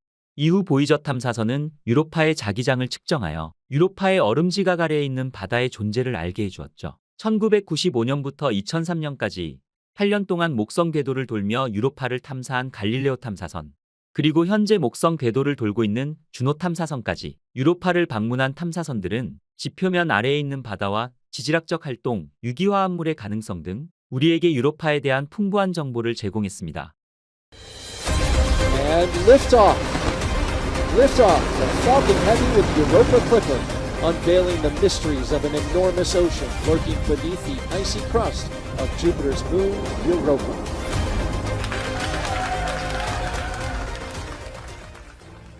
2024년 10월 14일 나사는 유로파 클리퍼 탐사선을 발사했습니다. 이 탐사선은 목성으로 이동해 유로파의 표면과 지하바다에 대한 상세한 연구를 수행할 예정입니다. 지난 50년간 우리는 생명의 흔적을 찾기 위해 끊임없이 우주를 탐색해왔습니다. 로봇 탐사선을 화성에 보내 암석을 시추했으며 심지어 소행성에서 채취한 샘플을 가져오기도 했습니다. 하지만 이러한 성공에도 불구하고 우리는 아직까지 생명체의 확실한 증거를 찾지 못했죠. 언뜻 보기에 유로파는 생명체의 흔적을 찾기에는 이상한 장소처럼 보입니다. 목성은 생명체 거주 가능 영역인 골디락스 존 밖에 있으며 유로파는 우리 달보다 작은 위성입니다. 그리고 유로파에는 대기가 거의 없으며 태양풍으로부터 자신을 보호할 만큼 강력한 자기장도 없죠. 심지어 이곳은 궤도를 탐사하는 위성에게는 가혹한 환경입니다. 하지만 문제는 여기서 끝나지 않습니다. 목성의 강력한 자기장은 태양의 복사 에너지를 전환시키고 집중시켜 방사선 때에 공전하는 탐사선을 무자비하게 망가뜨릴 수 있죠. 만약 우리가 유로파 표면에 서 있다면 하루에 5400mS의 방사선에 노출될 것입니다. 이것은 지구에서 받는 방사선량보다 1800배나 많은 수치입니다. 만약 인간이 그곳에 몇 시간만 머물러도 결국 방사선 피폭으로 사망에 이를 것입니다. 그렇다면 왜 나사는 목성의 얼음 위성에서 생명체의 흔적을 찾기 위해 50억 달러, 하나로는 무려 6조 7천억 원을 지출하는 것일까요? 그리고 태양계 내에서 생명체를 찾을 수 있는 수많은 장소 중에 왜 하필 유로파일까요?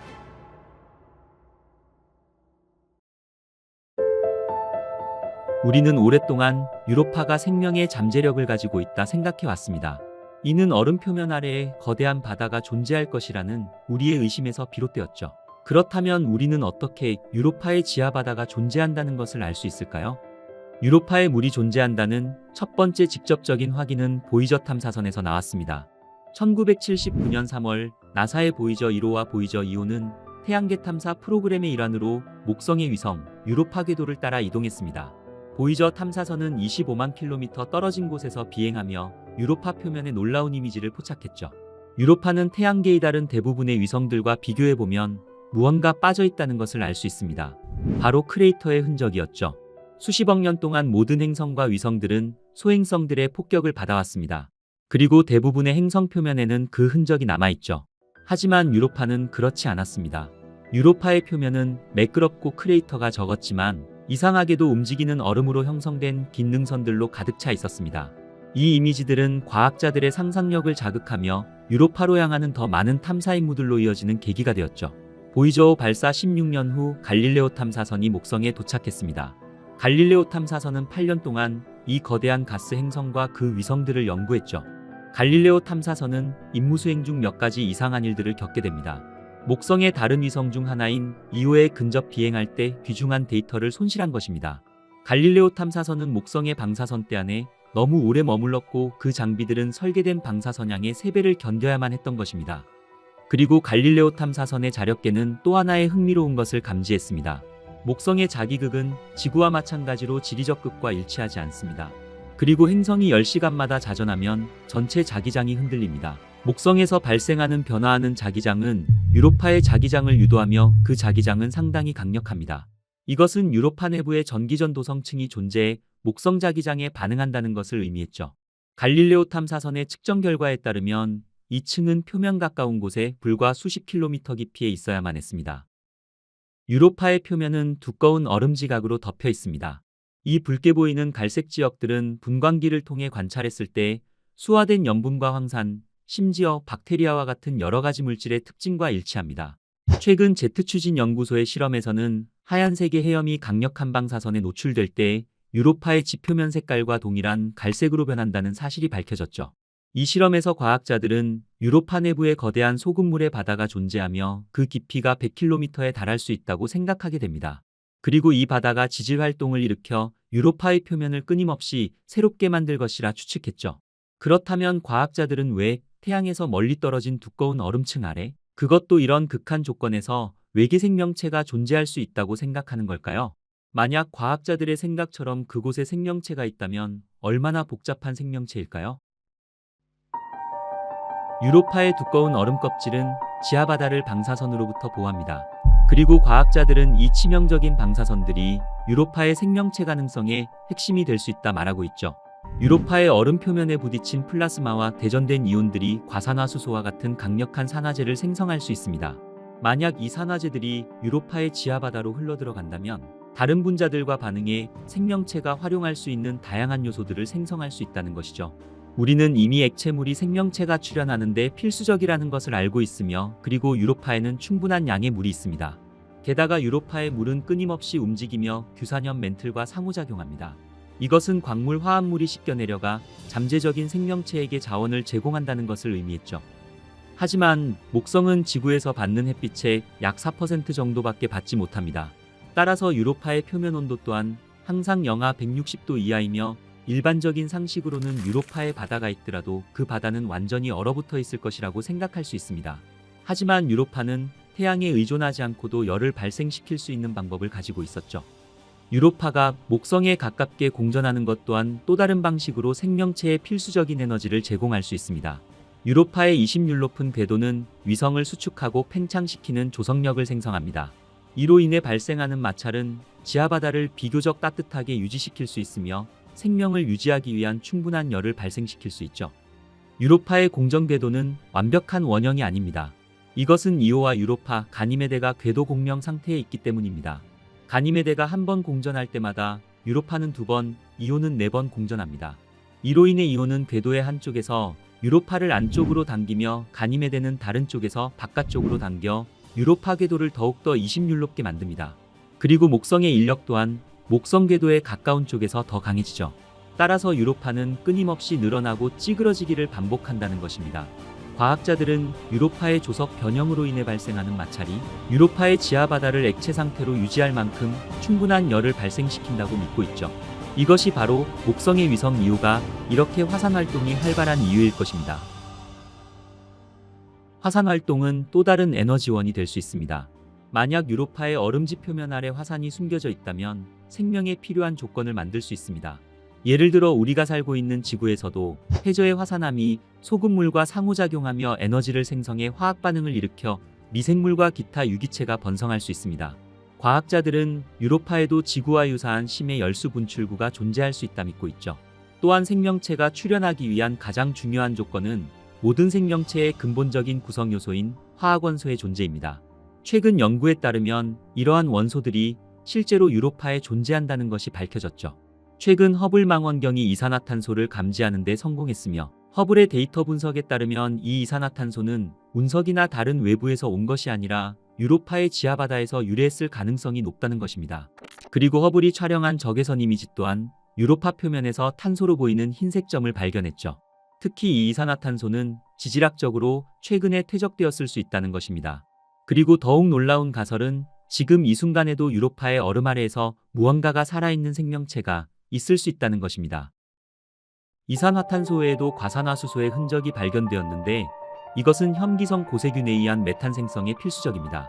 또 다른 놀라운 발견은 2022년 9월 29일 주노 탐사선이 유로파 표면 350km 상공을 비행하면서 이루어졌습니다. 주노 탐사선은 유로파 대기에 방출되는 원자수소 이온을 감지했는데, 이것은 유로파 표면을 강타하는 방사선 입자로 인해 상당량의 산소가 생성되고 이어서 물 분자가 수소와 산소로 분해된다는 것을 나타냈죠. 과학자들은 유로파가 초당 약 12kg의 산소를 생산하며, 이것은 100만 명이 하루 종일 숨 쉴 수 있는 충분한 양이라고 발표했습니다. 연구팀들은 이 산소 중 일부가 지질학적 과정을 통해 유로파의 지하바다에 도달할 수 있다 생각합니다. 이 발견으로 그곳에 생명체 존재 가능성을 더욱 높여주었죠. 마지막으로 생명체가 시작하고 진화하기 위해서는 안정적인 환경과 무엇보다도 엄청난 시간이 필수적입니다. 유로파는 이러한 조건을 풍부하게 갖추고 있습니다. 최신 추정치에 따르면 유로파의 지하바다는 우리 태양계만큼이나 오래되었으며 약 40억 년 이상 존재했습니다. 이 기간 동안 유로파의 지하바다는 거대한 얼음층 아래에 고립되어 생명체가 출현할 수 있는 안정적이고 안전한 환경을 제공했을 것이라는 것이죠. 이처럼 엄청난 시간 범위가 주어진다면 초기 지구보다 덜 유리한 조건에서도 생명체가 출현할 확률이 상당히 높다는 것입니다. 하지만 클리퍼 탐사선은 수킬로미터 두께의 얼음 지각을 뚫을 수 없습니다. 그렇다면 그 두꺼운 얼음 표면에서 생명체의 증거를 어떻게 찾을 수 있을까요? 이것은 스넛봇입니다. 패트리 접시가 상단에 붙어 있는 드론인데 고래의 숨구멍 위를 날아다니며 고래의 콧물을 채취합니다. 동물학자들은 스넛봇을 사용해 고래의 생물학적 정보에 대한 모든 정보를 얻을 수 있습니다. 그리고 우리는 우주에서도 매우 유사한 일을 할 수 있다는 것을 경험했습니다. 우리는 실제로 토성의 위성 엔셀라두스에서 간헐천에서 뿜어져 나오는 것을 포착하기도 했죠. 과학자들은 클리퍼 탐사선이 이번에는 의도적으로 직접 지하바다 물질을 수집할 수 있기를 바라고 있습니다. 만약 박테리아든 다세포 생물이든 생명체가 지하바다에 존재한다면 이 생명체의 흔적은 유로파의 표면에서 수킬로미터 위에서도 발견될 수 있을 것입니다. 박테리아는 얼음 입자에 쉽게 얼어붙어 솟아오르는 간헐천을 통해 클리퍼 탐사선으로 직접 전달될 것입니다. 그렇다면 어떤 모습일까요? 과학자들은 그곳에서 발견될 생명체가 있다면 지구의 심해 열수 분출구에서 출현한 박테리아와 유사한 원시적인 형태일 가능성이 높다고 여겨집니다. 프로젝트에 참가한 과학자들은 원시적인 생명체를 가장 낙관적인 기대치로 내세우는 반면 다른 일부 과학자들은 한 걸음 더 나아가 복잡한 다세포 생명체를 발견하기를 기대하고 있죠. 그들의 가설에 따르면 화학영양세균과 유사한 생명체가 유로파의 지하바다에 서식하며 해저의 유기퇴적층을 형성하고 다른 생명체들이 이를 먹이로 삼을 수 있다는 것입니다. 이러한 퇴적물들은 지구의 초식동물에 비유될 수 있으며 그에 상응하는 상어와 유사한 포식자들도 존재할 수 있습니다. 하지만 이 생명체들은 완전한 어둠 속에서 두꺼운 얼음과 바다 깊이로 인해 발생하는 엄청난 압력을 견뎌내야 할 것입니다. 아마도 일부 사람들은 이것이 환상적인 추측으로만 들릴지도 모르지만 이 가설은 근거가 없는 것은 아닙니다. 이 가설의 타당성을 뒷받침하는 또 다른 주장은 20세기 후반 지리적 발견 중 하나입니다. 1973년 동남극에서 이루어진 연구 탐사에서 세계에서 가장 큰 담수빙하 아래 보스토크 호수가 발견되었습니다. 이 호수는 4km 두께의 얼음 아래에 묻혀 있으며 수백만 년 동안 외부 세계와 완전히 고립되어 있었죠. 과학자들은 이 호수에서 채취한 샘플에서 박테리아의 존재를 밝혀냈습니다.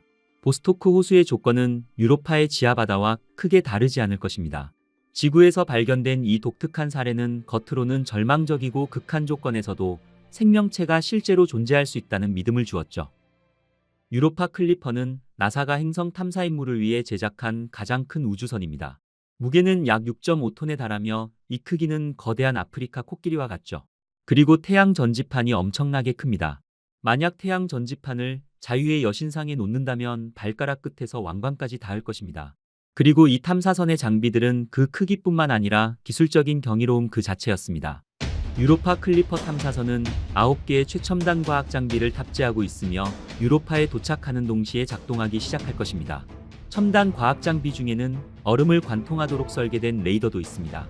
이 레이더는 유로파의 얼음 껍질에 전파 신호를 보내 반사된 신호를 분석해 유로파 내부의 숨겨진 특징을 밝혀낼 것입니다. 또한 유로파에 탑재된 고성능 카메라는 이전 임무보다 훨씬 더 높은 해상도로 유로파를 매핑할 것입니다. 이것은 20인치만큼 작은 특징들까지 상세하게 감지할 수 있죠. 그리고 적외선 열 감지기는 유로파의 표면 근처에 액체물이 있거나 분출되었을 수 있는 더 따뜻한 지역을 찾으며 간헐천을 확인할 것입니다. 유로파 클리퍼는 먼 거리를 이동해야 합니다. 지구에서 목성까지 가는 길은 꽤 길지만 우주적 관점에서 보면 그렇게 나쁘지는 않습니다. 발사부터 목성에 도착하는 데까지 약 5년 반이 걸리게 됩니다. 화성을 한 번 그리고 지구를 한 번 더 근접 비행해 중력 도움을 받아 탐사선을 목성으로 쏘아 올려 2030년 목적지에 도달할 것으로 예상하고 있습니다. 목성은 태양을 제외하고 우리 태양계에서 가장 높은 수준의 방사선을 방출합니다. 유로파가 이 거대 가스 행성을 공전하면서 위험한 방사선대를 통과하여 우주선은 위험에 노출될 것입니다. 나사는 클리퍼 탐사선의 전자장비들을 보호하기 위해 밀도가 높은 알루미늄과 아연 벽으로 만들어진 저장칸에 보호했지만 일부 위험은 여전히 남아 있습니다. 현대적 차폐 기술을 사용하더라도 방사선대 안에 있는 탐사선은 3개월 정도밖에 버티지 못할 것입니다. 나사의 해결책은 유로파 근처로 빠르게 날아가 스쳐 지나간 다음 다시 멀어지는 방식을 사용합니다. 그리고 멀리 떨어져 있는 동안 여유 시간을 활용해 모든 데이터를 지구로 전송한다는 것입니다. 그 다음에 다시 유로파 근처로 빠르게 드나들며 날렵하게 치고 빠진다는 것이죠. 이 임무는 목성에 도착해 4년 동안 지속될 것이며 이 기간 동안 클리퍼 탐사선은 유로파를 49번 근접 비행해 모든 종류의 데이터를 수집할 것입니다. 이 임무의 주요 목표는 유로파 얼음 껍질의 정확한 두께와 아래 바다와의 상호작용 방식을 결정하는 것입니다. 또한 강력한 카메라를 사용해 미래에 있을 유로파 표면을 직접 탐사할 최적의 착륙 지점을 식별할 것입니다. 저는 유로파 클리퍼 탐사선이 그곳에 도착했을 때 무엇을 보게 될지 정말 기대됩니다. 어쩌면 유로파의 얼음 아래에서 발견될 작은 생명체가 우주에 대한 우리의 인식을 영원히 바꾸게 할지도 모를 일이니까 말이죠. 태양계의 위성들 중 가장 크고 밝은 위성, 거대 바다의 신비로움을 품고 있는 목성의 위성, 가니메데입니다. 목성의 거인이라 불리는 가니메데는 흥미로운 미스테리를 담고 있습니다. 목성에는 79개의 다른 위성들이 있으며 가니메데는 목성의 4대 위성 중 하나로 갈릴레오 위성 중 세 번째에 위치하고 있습니다. 가니메데는 지름이 약 5262km로 갈릴레이 위성 중에서 가장 큰 위성입니다. 태양계의 첫 번째 행성인 수성보다도 큰 위성인 것입니다. 1610년 1월 7일 갈릴레오 갈릴레이는 자신이 직접 제작하여 만든 망원경을 통해 처음으로 목성의 달을 관찰하였습니다. 갈릴레오는 원래 목성 근처에서 행성을 가로질러 일직선으로 늘어선 3개의 별을 보았다고 생각했습니다. 하지만 다음날 저녁 갈릴레오는 이 별들이 잘못된 방향으로 움직이는 것 같아 보였고, 특이한 움직임을 가진 이 별들은 갈릴레오의 관심을 더욱 끌게 되었습니다. 갈릴레오는 그 후로도 계속해서 목성과 별들을 관찰하였는데 마침내 1월 11일 네 번째 별을 발견하였고, 이 별이 이후 가니메데로 판명되었죠. 발견 일주일 후 갈릴레오는 이 4개의 별들이 목성 주변을 떠나지 않고 목성을 중심으로 위치가 바뀌는 것을 알게 되었습니다. 갈릴레오는 자신이 관찰하고 있는 것이 별이 아니라 목성 주위를 공전하는 행성체라고 판단했습니다. 처음에는 가니메데와 칼리스토를 발견하였고, 연이어서 목성과 거의 붙어있던 이오와 유로파도 발견하였습니다. 갈릴레오는 자신을 지지해주고 후원해주었던 옛 친구이자 토스카나주의 대공인 코시모 2세대 메디치에게 바쳤고, 갈릴레오가 발견한 4개의 목성의 위성들을 메디치가의 별이라 이름 붙였으며, 이후 갈릴레오의 명명체계는 몇 세기 동안 사용되었고 1800년대 중반이 되어서야 갈릴레이 위성의 이름인 이오, 유로파, 가니메데, 칼리스토로 공식적으로 채택되어 널리 알려지게 되었습니다. 가니메데의 내부 구조는 주성분인 철과 니켈로 이루어진 핵을 가지고 있으며, 규산염으로 이루어진 하부 멘틀과 얼음으로 이루어진 상부 멘틀, 그리고 얼음 지각으로 이루어져 있습니다. 과학자들은 가니메데의 얼음 지각과 암석 멘틀 사이에 바다가 있다고 추정하고 있는데요. 가니메데의 바다가 존재한다는 것은 1994년 갈릴레오 탐사선이 가니메데의 자기장을 발견하면서 알게 되었습니다. 가니메데의 자기장의 존재는 철이 풍부한 가니메데의 액체 핵으로 인해 대류 현상이 일어나기 때문입니다. 이러한 대류 현상은 전기가 흐를 수 있는 높은 전동성을 갖게 합니다. 이는 가니메데 또한 행성과 같은 자기장을 가지고 있다는 것을 의미하며, 자기장을 가지고 있다는 것은 소금물과 같은 전도성 유체를 갖고 있음을 뜻하는 것이죠. 즉, 목성을 돌고 있는 목성의 위성 가니메데에 바다가 존재한다는 것을 확인한 것입니다. 가니메데는 목성 주변을 약 7일 주기로 공전합니다. 가니메데는 목성에서 가장 큰 위성이며 라플라스 공명이라고 알려진 독특한 궤도 구조를 가지고 있습니다. 라플라스 공명은 거대한 행성이 작은 위성과의 상호작용을 통해 어떻게 고리가 유지되는지를 보여주는 삼체 공명입니다. 세 위성의 공전 주기의 비율이 서로의 단순한 부분일 때 발생하는데, 가니메데, 유로파, 이오의 공전 주기는 각각 1대 2대 4의 공전 주기입니다.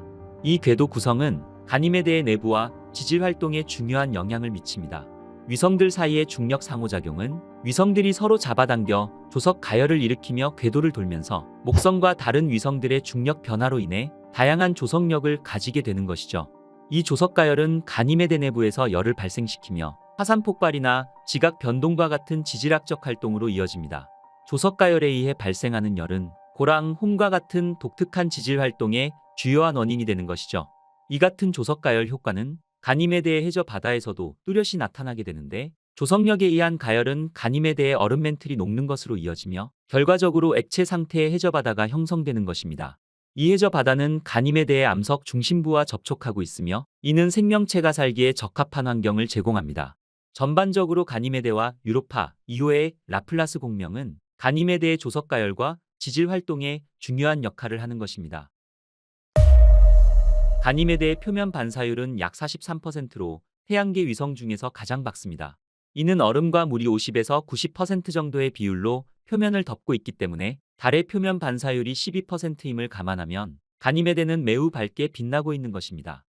미항공우주국 나사의 목성 탐사선 주노가 전송한 가니메데의 고해상도 사진입니다. 지표면에 분화구와 두드러진 줄무늬가 보이시나요? 가니메데의 표면은 주변 지형에 비해 상대적으로 높은 부분과 패인 부분이 많이 있으며 이것은 과거 지질 활동이 있었다는 것을 추정할 수 있습니다. 두 가지 지형이 혼합되어 있는 가니메데의 모습입니다.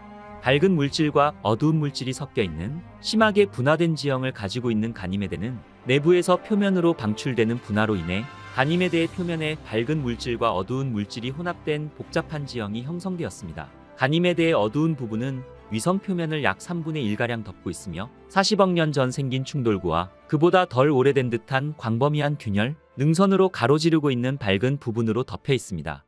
이러한 밝은 지역의 균열과 능선의 원인은 아직까지 밝혀지지 않았지만 조석 가열에 의한 판의 이동 때문으로 여겨지고 있습니다. 목성을 방문한 많은 탐사선들은 목성을 지나쳐가거나 목성 궤도에 진입하여 가니메데를 밀접하게 살펴보았습니다. 1973년 파이어니어 10호는 목성을 지나쳐가며 우리에게 가니메데의 사진을 전송하였으며 파이어니어 11호는 1974년 목성을 지나가며 위성들에 대한 정보를 지구로 전송하였습니다. 이후 보이저 1호는 1979년 목성을 지나쳐가면서 가니메데의 크기가 타이탄보다도 더 큰 크기를 가지고 있다는 것을 정확하게 알아내었고 위성들의 지형도 관측하였습니다. 그리고 1995년 갈릴레오는 목성 궤도에 진입한 후 1996년부터 2000년까지 6번의 근접 통과를 실시했습니다. 갈릴레오 탐사선은 가니메데 표면에서 264km 떨어진 곳을 지나갔으며 1996년 근접 통과를 통해 가니메데의 자기장 또한 발견하였습니다. 이후 갈릴레오 탐사선은 여러 가지 스펙트럼을 지구로 전송하였고 이 이미지를 통해 가니메데 표면에 존재하는 물도 발견하게 되었죠. 갈릴레이 위성 중 가장 바깥쪽에 있으며 지름이 약 4820km로 수성과 비슷한 크기를 가지고 있는 위성. 우리에게 잘 알려지지 않아서 더욱 신비로운 목성의 위성, 칼리스토입니다. 칼리스토는 1610년 1월 7일 갈릴레오 갈릴레이에 의해 발견되었습니다. 당시 갈릴레이에게 목성과 그 위성들에 대한 관측은 매우 중요했는데 이는 지구가 우주의 중심에 있는 것이 아니라 태양 주위를 돈다는 생각 때문이었습니다. 목성의 위성들의 움직임을 관찰함으로써 갈릴레오는 그것들이 지구가 아닌 목성의 궤도를 돌고 있다는 것을 알게 되었습니다. 따라서 목성이 하늘에서 정지된 점이 아니라는 것을 알 수 있었죠. 칼리스토와 목성 사이의 평균 거리는 약 188만 킬로미터입니다. 목성과 상당히 멀리 떨어져 있는 궤도로 인해 칼리스토는 궤도 공명이 일어나지 않습니다. 즉 달이 목성 주위를 한 바퀴 도는 데 걸리는 시간은 16.7일입니다. 칼리스토의 궤도는 약간 찌그러진 타원형 궤도를 가지고 있으며 목성의 적도 기준 0.19도로 약간 기울어져 있습니다. 칼리스토의 자전주기는 대략 16.7일이며 이는 목성 주위를 도는 공전주기 16.7일과 같습니다. 이렇게 자전주기와 공전주기가 같은 이유는 조석고정이라는 현상 때문인데요. 조석고정으로 자전주기와 공전주기가 같아지면 칼리스토의 같은 면만 항상 목성을 향한다는 것을 의미합니다. 칼리스토는 자기장이 없어 목성의 자기권에서 온 하전 입자의 폭격을 받아 칼리스토 주위에 얇은 플라즈마 토러스를 만듭니다. 목성의 달인 칼리스토의 온도는 태양으로부터 먼 거리와 낮은 반사율로 인해 극도로 춥습니다. 표면 온도는 하루의 위치와 시간에 따라 영하 120도에서 영하 180도 사이입니다. 낮은 반사율은 칼리스토가 햇빛을 매우 적게 흡수한다는 것을 의미합니다. 목성의 4대 위성 중 하나인 칼리스토는 매우 얇고 약한 대기를 가지고 있습니다. 대기는 주로 이산화탄소와 산소로 구성되어 있으며 칼리스토의 표면과 목성의 자기권에 있는 화전 입자의 상호작용에 의해 생성된 것으로 추측되고 있습니다. 칼리스토의 얇은 대기는 지구와 같이 대기를 가두고 열을 유지하지 못합니다. 이것은 매우 큰 온도 변화를 초래하는데 낮과 밤의 온도차가 극적으로 변할 수 있다는 것을 의미합니다. 대기를 연구하는 것은 달의 역사와 표면의 형성 과정에 대한 중요한 단서를 제공할 수 있습니다. 칼리스토의 내부 구조는 지각과 멘틀 그리고 핵으로 구성되어 있습니다. 칼리스토의 가장 바깥층인 지각은 주로 물얼음과 다른 휘발성 화합물로 구성되어 있습니다. 지각의 두께는 다른 갈릴레이 위성들에 비해 상대적으로 얇은 20km에서 30km 사이로 추정됩니다. 지각 아래에는 암석과 얼음의 혼합물로 구성된 멘틀이 있습니다. 멘틀의 두께는 최대 600km이며 부분적으로 또는 완전히 대류하는 것으로 보여지는데 이는 칼리스토의 내부에서 나오는 열이 지구의 멘틀처럼 멘틀이 순환하도록 할 수 있다는 것을 의미합니다. 칼리스토의 중심에는 바위와 금속으로 구성되어 있는 중심부가 있습니다. 중심 핵의 크기와 조성은 잘 알려져 있지 않지만 다른 갈릴레이 위성들의 중심 핵보다 작고 밀도가 낮은 것으로 추측하고 있습니다. 칼리스토 내부의 주요 특징 중 하나는 액체 물의 잠재적인 해저의 존재입니다. 갈릴레이 탐사선의 자기장 관측으로 인해 표면 아래 전도층의 존재가 확인되었습니다. 이 층은 잠재적으로 생명을 품을 수 있는 바다일 수 있다고 생각됩니다. 이는 칼리스토의 지각 아래 50에서 200km 깊이의 염분이 포함된 바다가 존재하는 것을 의미하는 것이죠. 칼리스토의 지질 구조는 큰 충돌 크레이터, 가파른 경사지, 그리고 얼음 화산에 의해 생겨난 지형이 섞여져 있습니다. 칼리스토의 표면은 태양계에서 가장 오래된 것 중 하나이며 약 45억 년 전에 생성되었습니다. 이는 포화 상태에 가까운 수많은 충돌구들을 통해 알 수 있었습니다.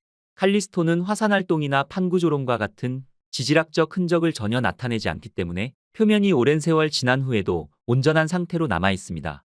칼리스토 표면의 실제 모습을 보러 가시죠. 직경이 1600km인 칼리스토에서 두 번째로 큰 충돌구 아스가르드입니다. 그리고 칼리스토의 대표적인 충돌구 바랄라. 바랄라 충돌구는 지름 약 3800km로 칼리스토에서 가장 크며 눈에 띄는 충돌구 중 하나로 다른 충돌구들보다 많은 동심원 고리를 포함하고 있는 다환 충돌구입니다. 또 다른 충돌구인 하르 충돌구의 중앙에는 이처럼 큰 돔이 있습니다.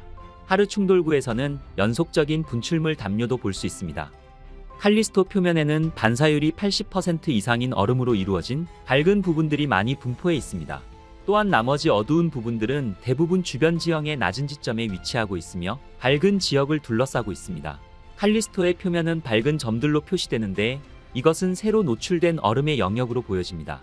작은 그릇 모양에서부터 큰 다중고리 분지에 이르기까지 다양한 충돌구로 덮여있는 칼리스토입니다. 칼리스토의 표면은 어두운 줄무늬로도 표시됩니다. 이는 달의 가장 바깥층인 레골리스의 물질이 가파른 경사면을 미끄러져 내려가 어두운 줄무늬를 남기면서 발생한 것으로 보여집니다.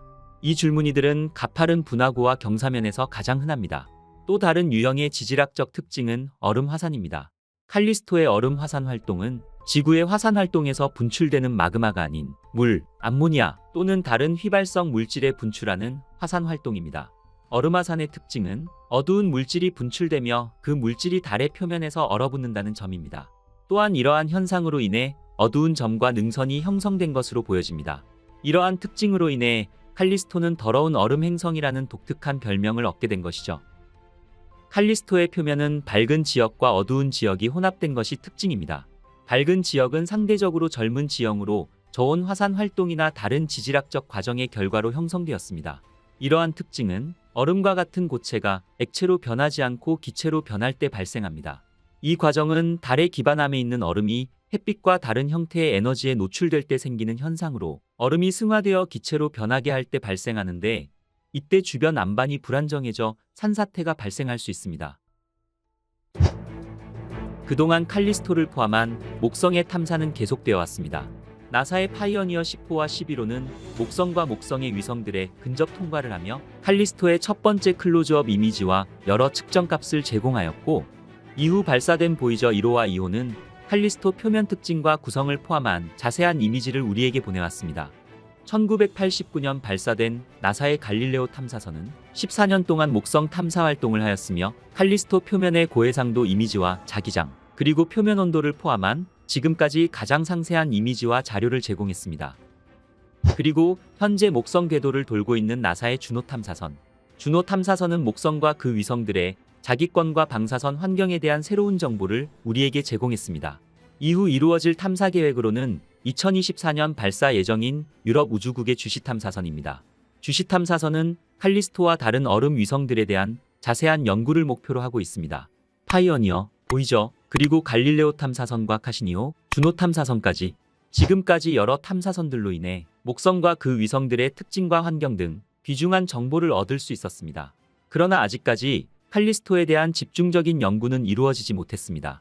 그러나 칼리스토에 대한 과학자들의 관심은 계속되어 왔습니다. 그 이유는 바로 태양계를 탐험하기 위해 필수적인 우주기지가 칼리스토가 될 수 있기 때문입니다. 칼리스토가 완벽한 우주기지로 예상되는 이유는 목성에서 멀리 떨어진 궤도 때문입니다. 칼리스토는 목성에서 190만 킬로미터 떨어져 있으며 목성 자기장의 영향을 작게 받습니다. 바로 이러한 환경이 탐사에 적합하기 때문인 것이죠. 또한 칼리스토의 지질학적 안정성은 상대적으로 지표면에 구조물을 짓는 데 도움이 되며 거대한 산이나 깊은 참호가 없기 때문에 더 빠르고 쉽게 이동할 수도 있습니다. 칼리스토는 안전한 거리에서 내부 목성계를 탐사하거나 태양계를 탐사하기 위한 웨이스테이션으로 활용할 수 있는 것입니다. 이처럼 갈릴레이 위성들은 연구할 가치가 상당히 높은 위성들로 여겨지고 있으며 유럽 우주국은 바로 이에 집중하고자 주스 탐사선을 준비하고 있습니다. 목성의 대기. 목성의 대기는 주로 수소와 헬륨으로 이루어져 있으며 약간의 암모니아와 메탄이 존재합니다. 대기층의 두께는 약 3000km 정도이며 내부에서 방출되는 열과 빠른 자전 운동으로 인해 아주 복잡한 운동을 합니다. 구름층의 두께는 약 150km 정도로 추정되며 풍속이 초당 180m 이상인 제트기류가 형성됩니다. 목성의 대기는 독특한 줄무늬를 갖고 있습니다. 어두운 줄무늬는 띠, 밝은 줄무늬는 대로 부르는데 이런 띠와 대 10여 개가 적도와 평행하게 번갈아서 목성 전체를 휘감고 있습니다. 목성의 트레이드 마크 대적반입니다. 대적반은 목성의 남반구에 위치한 지구의 2배 크기에 달하는 거대 폭풍을 말합니다. 최초로 대적반을 발견했던 당시엔 목성의 거대 분지라고 생각했었으나 보이저 2호 관측으로 대적반이 거대 소용돌이 구조임을 알게 되었습니다. 대적반의 소용돌이 속도는 시속 500km 이상으로 목성 표면에 짙은 붉은색으로 된 거대한 고기압성 폭풍입니다. 대적반은 카시니가 1665년에 발견한 이후 약 300년간 지속되고 있는데 이는 목성이 가진 에너지가 무지막지한 데다가 폭풍을 약화시켜줄 암석 표면이 없기 때문입니다. 대적반이 연한 붉은색인 이유는 목성 대기 상층부에 있는 암모니아와 아세틸렌 가스가 태양 자외선의 영향을 받아 붉은 물질을 내놓는데 대적반의 소용돌이 폭풍이 이것의 확산을 막으면서 대적반 부근만 연한 붉은색을 띠게 되는 것입니다. 목성 표면의 독특한 줄무늬는 변화무쌍한 목성의 기류로 인해 생기는 것인 거죠. 목성에는 대적반뿐만 아니라 작은 소용돌이 흐름들도 상당히 많이 관측됩니다. 작다고는 해도 지구 전체를 덮을 정도로 큰 것들이 많은데요. 이렇게 강력한 소용돌이 흐름들이 계속 유지되는 이유는 목성의 엄청나게 빠른 자전 속도 때문입니다. 목성은 지구보다 훨씬 크지만 자전 주기는 10시간에 불과합니다. 1979년 2월 25일 보이저 1호는 목성에서 920만 킬로미터 떨어진 곳을 지나가면서 대적점을 처음으로 정밀하게 찍은 사진을 지구로 전송했습니다. 대적점 왼쪽으로 보이는 물결 모양의 구름 패턴은 파동이 유별나게 복잡하고 다양하게 형성되어 있습니다. 2016년 목성 주변 북극 궤도에 진입한 주노 우주선은 2017년 7월 11일 대적점에 접근하여 표면으로부터 약 8,000km 거리에서 이 태풍의 사진 여러 장을 찍었습니다. 하지만 목성의 트레이드 마크인 대적반이 사라질지도 모른다고 합니다. 대적반은 발견 당시 지름이 지구의 3배가량이었습니다. 그리고 2017년 4월을 기준으로 대적반의 지름은 16,350km로 이는 지구 지름의 1.3배입니다. 불과 150년 사이에 대적반이 절반 이상 줄어든 것입니다. 목성 남극의 폭풍 구조. 태양계에서 가장 큰 행성인 목성은 난기류에 휘감긴 폭풍의 행성입니다. 대표적 특징으로는 젓갈색 소용돌이인 대적반 외에도 극지방에는 15개에 달하는 대형 폭풍이 고정적으로 형성돼 있습니다. 목성 탐사선 주노가 2016년 처음 발견한 목성의 극지방 폭풍은 북극에서는 초대형 폭풍 하나를 중심에 두고 이보다 작은 8개의 폭풍이 둘러싼 형태를 띠고 있었습니다. 목성 남극에서도 이와 비슷하게 6개의 폭풍이 하나를 가운데 두고 나머지가 주변을 감싸며 안정적인 오각형을 형성하였고 최근에 새로운 폭풍이 형성되면서 육각형 구조로 변한 것으로 확인됐습니다. 주노 탐사선은 목성 3,500km 상공에서 22번째 근접 비행 중 새로운 폭풍이 추가된 것을 포착했습니다. 나사 제트 추진 연구소는 새로 관측된 폭풍은 현재 텍사스와 비슷한 크기로 기존 폭풍보다는 훨씬 작지만 시간이 흐르면서 비슷한 크기를 갖게 될 것으로 전망했습니다. 풍속은 시속 362km로 기존 폭풍과 비슷한 것으로 나타났습니다. 지금까지 목성에는 총 9대의 우주선이 목성을 방문했습니다. 최초로 목성을 관찰한 파이어니어 10호부터 파이어니어 11호, 보이저 1호와 보이저 2호, 율리시스, 카시니 하위언스, 뉴호라이즌스, 갈릴레오 탐사선, 그리고 주노 탐사선까지 인류는 우주에 수많은 탐사선을 보내왔습니다. 그중 1979년 보이저 탐사선은 목성의 고리개를 발견했으며 행성의 구름과 폭풍 사진을 수천 장 찍었습니다. 이 사진으로 신비한 대적반이 거대한 폭풍인 것을 알 수 있었습니다. 또한 보이저 1호와 2호는 목성의 위성 2호에 있는 수십 개의 화산을 발견했는데 이는 다른 천체에서 발견한 첫 번째 활화산이었습니다. 1995년 목성 궤도에 첫 번째로 진입한 갈릴레오 탐사선. 갈릴레오 탐사선은 목성의 대기와 거대한 자기장을 조사했으며 갈릴레오 위성을 면밀히 연구했습니다. 또한 목성의 위성 유로파에 바다가 존재할 가능성을 발견했으며 최초로 소행성 이다와 가스프라의 사진도 찍었습니다. 수많은 업적을 남긴 갈릴레오 탐사선은 2003년 목성과 충돌하면서 그 임무를 마쳤습니다. 그리고 주노 탐사선입니다. 두 번째로 목성 궤도에 진입한 주노 탐사선은 2016년 목성에 도착해 소용돌이 치는 두꺼운 구름에 쌓인 목성을 탐사했습니다. 2025년 9월도는 탐사선의 수명이 다할 때까지 거대의 기체 행성을 탐사할 예정인 주노 탐사선은 우리에게 목성의 여러 가지 모습들을 보여주고 있습니다. 지금부터 감상하시죠. 2018년 4월 9일 목성 탐사선 주노는 가지런한 황토색 횡선 사이에 대적반 하나만 놓여져 있던 모습과는 달리 지금까지와는 전혀 다른 낯선 목성의 모습들을 보내왔습니다. 형용할 수 없는 경이로움과 한편으로는 공포감마저도 느껴지네요. 마치 빈센트 반 고흐의 별이 빛나는 밤을 연상케 합니다. 목성의 돌고래 구름이라는 제목의 흥미로운 이 사진은 주노가 목성의 16번째 금목점에서 찍은 사진입니다. 원본 사진의 재가공을 거쳐 완성된 이 사진 속 모습에는 목성의 구름 속을 헤엄치는 듯한 돌고래의 모습이 선명하네요. 목성의 대기 패턴을 더 잘 강조하기 위해 주노 이미지의 색상을 인위적으로 향상시킨 이 사진은 가스행성 목성의 특징인 목성의 가스 포락선의 난류를 더 명확하게 볼 수 있게 하는 사진입니다. 밝은 대리석 빛깔을 내며 우주에 떠있는 모습이 한편의 명화를 보는 것 같습니다. 주노가 보내온 목성의 남극 모습입니다. 거대한 가스 구름으로 덮여있는 목성 대기로 인해 목성의 적도에 해당하는 지역에서는 지구보다 큰 소용돌이 폭풍이 일고 있습니다. 주노는 목성의 남극과 북극 지방에서도 반경 600에서 1000km인 폭풍이 무리를 지어 발생하는 사실을 알아냈습니다. 질서가 전혀 없는 카오스 상태에 가까운 이 폭풍은 반지름이 1400km인 가장 규모가 큰 폭풍도 있었습니다. 지구에서 발생한 가장 큰 폭풍보다 10배 이상 큰 규모입니다. 2020년 8월 25일 허브루 주망원경은 소용돌이 치는 구름과 가스로 가득 찬 목성의 모습을 공개했습니다. 목성과 그의 위성 유로파의 모습입니다. 다채로운 색깔의 구름띠의 모습이 인상적인 이 사진은 목성으로부터 약 6억 5천만 킬로 떨어진 곳에서 촬영됐습니다. 허브루 주망원경은 목성의 오로라도 관측했습니다. 목성 극지대 상층에서 거대한 오로라 현상이 일어나는 모습입니다. 지구보다 넓은 면적에서 푸른빛이 쉴 새 없이 반짝이는 모습이 아름답기까지 합니다. 제임스 웹 우주망원경. 2022년 제임스 웹 우주망원경이 촬영한 목성의 모습입니다. 적도 주변에 고리가 보이시나요? 거대한 구름띠까지 깊은 바다를 담아놓은 듯한 모습이네요. 북극과 남극의 고위도 지역에 나타난 오로라까지 선명하게 볼 수 있습니다. 인류는 목성과 목성의 위성을 더 많이 탐사하려는 노력을 기울이고 있습니다. 끝없는 인류의 연구와 도전이 앞으로 우리가 맞을 세계에 어떻게 펼쳐질지 기대가 됩니다. 모든 신의 지배자인 주피터, 바로 목성의 이름입니다. 지금까지 태양계 행성의 지배자, 목성의 모습이었습니다. 저는 또 재밌는 우주 이야기를 가지고 다시 찾아뵙겠습니다. 그리고 궁금하신 부분이 있으시면 아낌없이 댓글 올려주시고요. 구독과 좋아요는 저에게 큰 힘이 된답니다. 끝까지 시청해주셔서 감사합니다.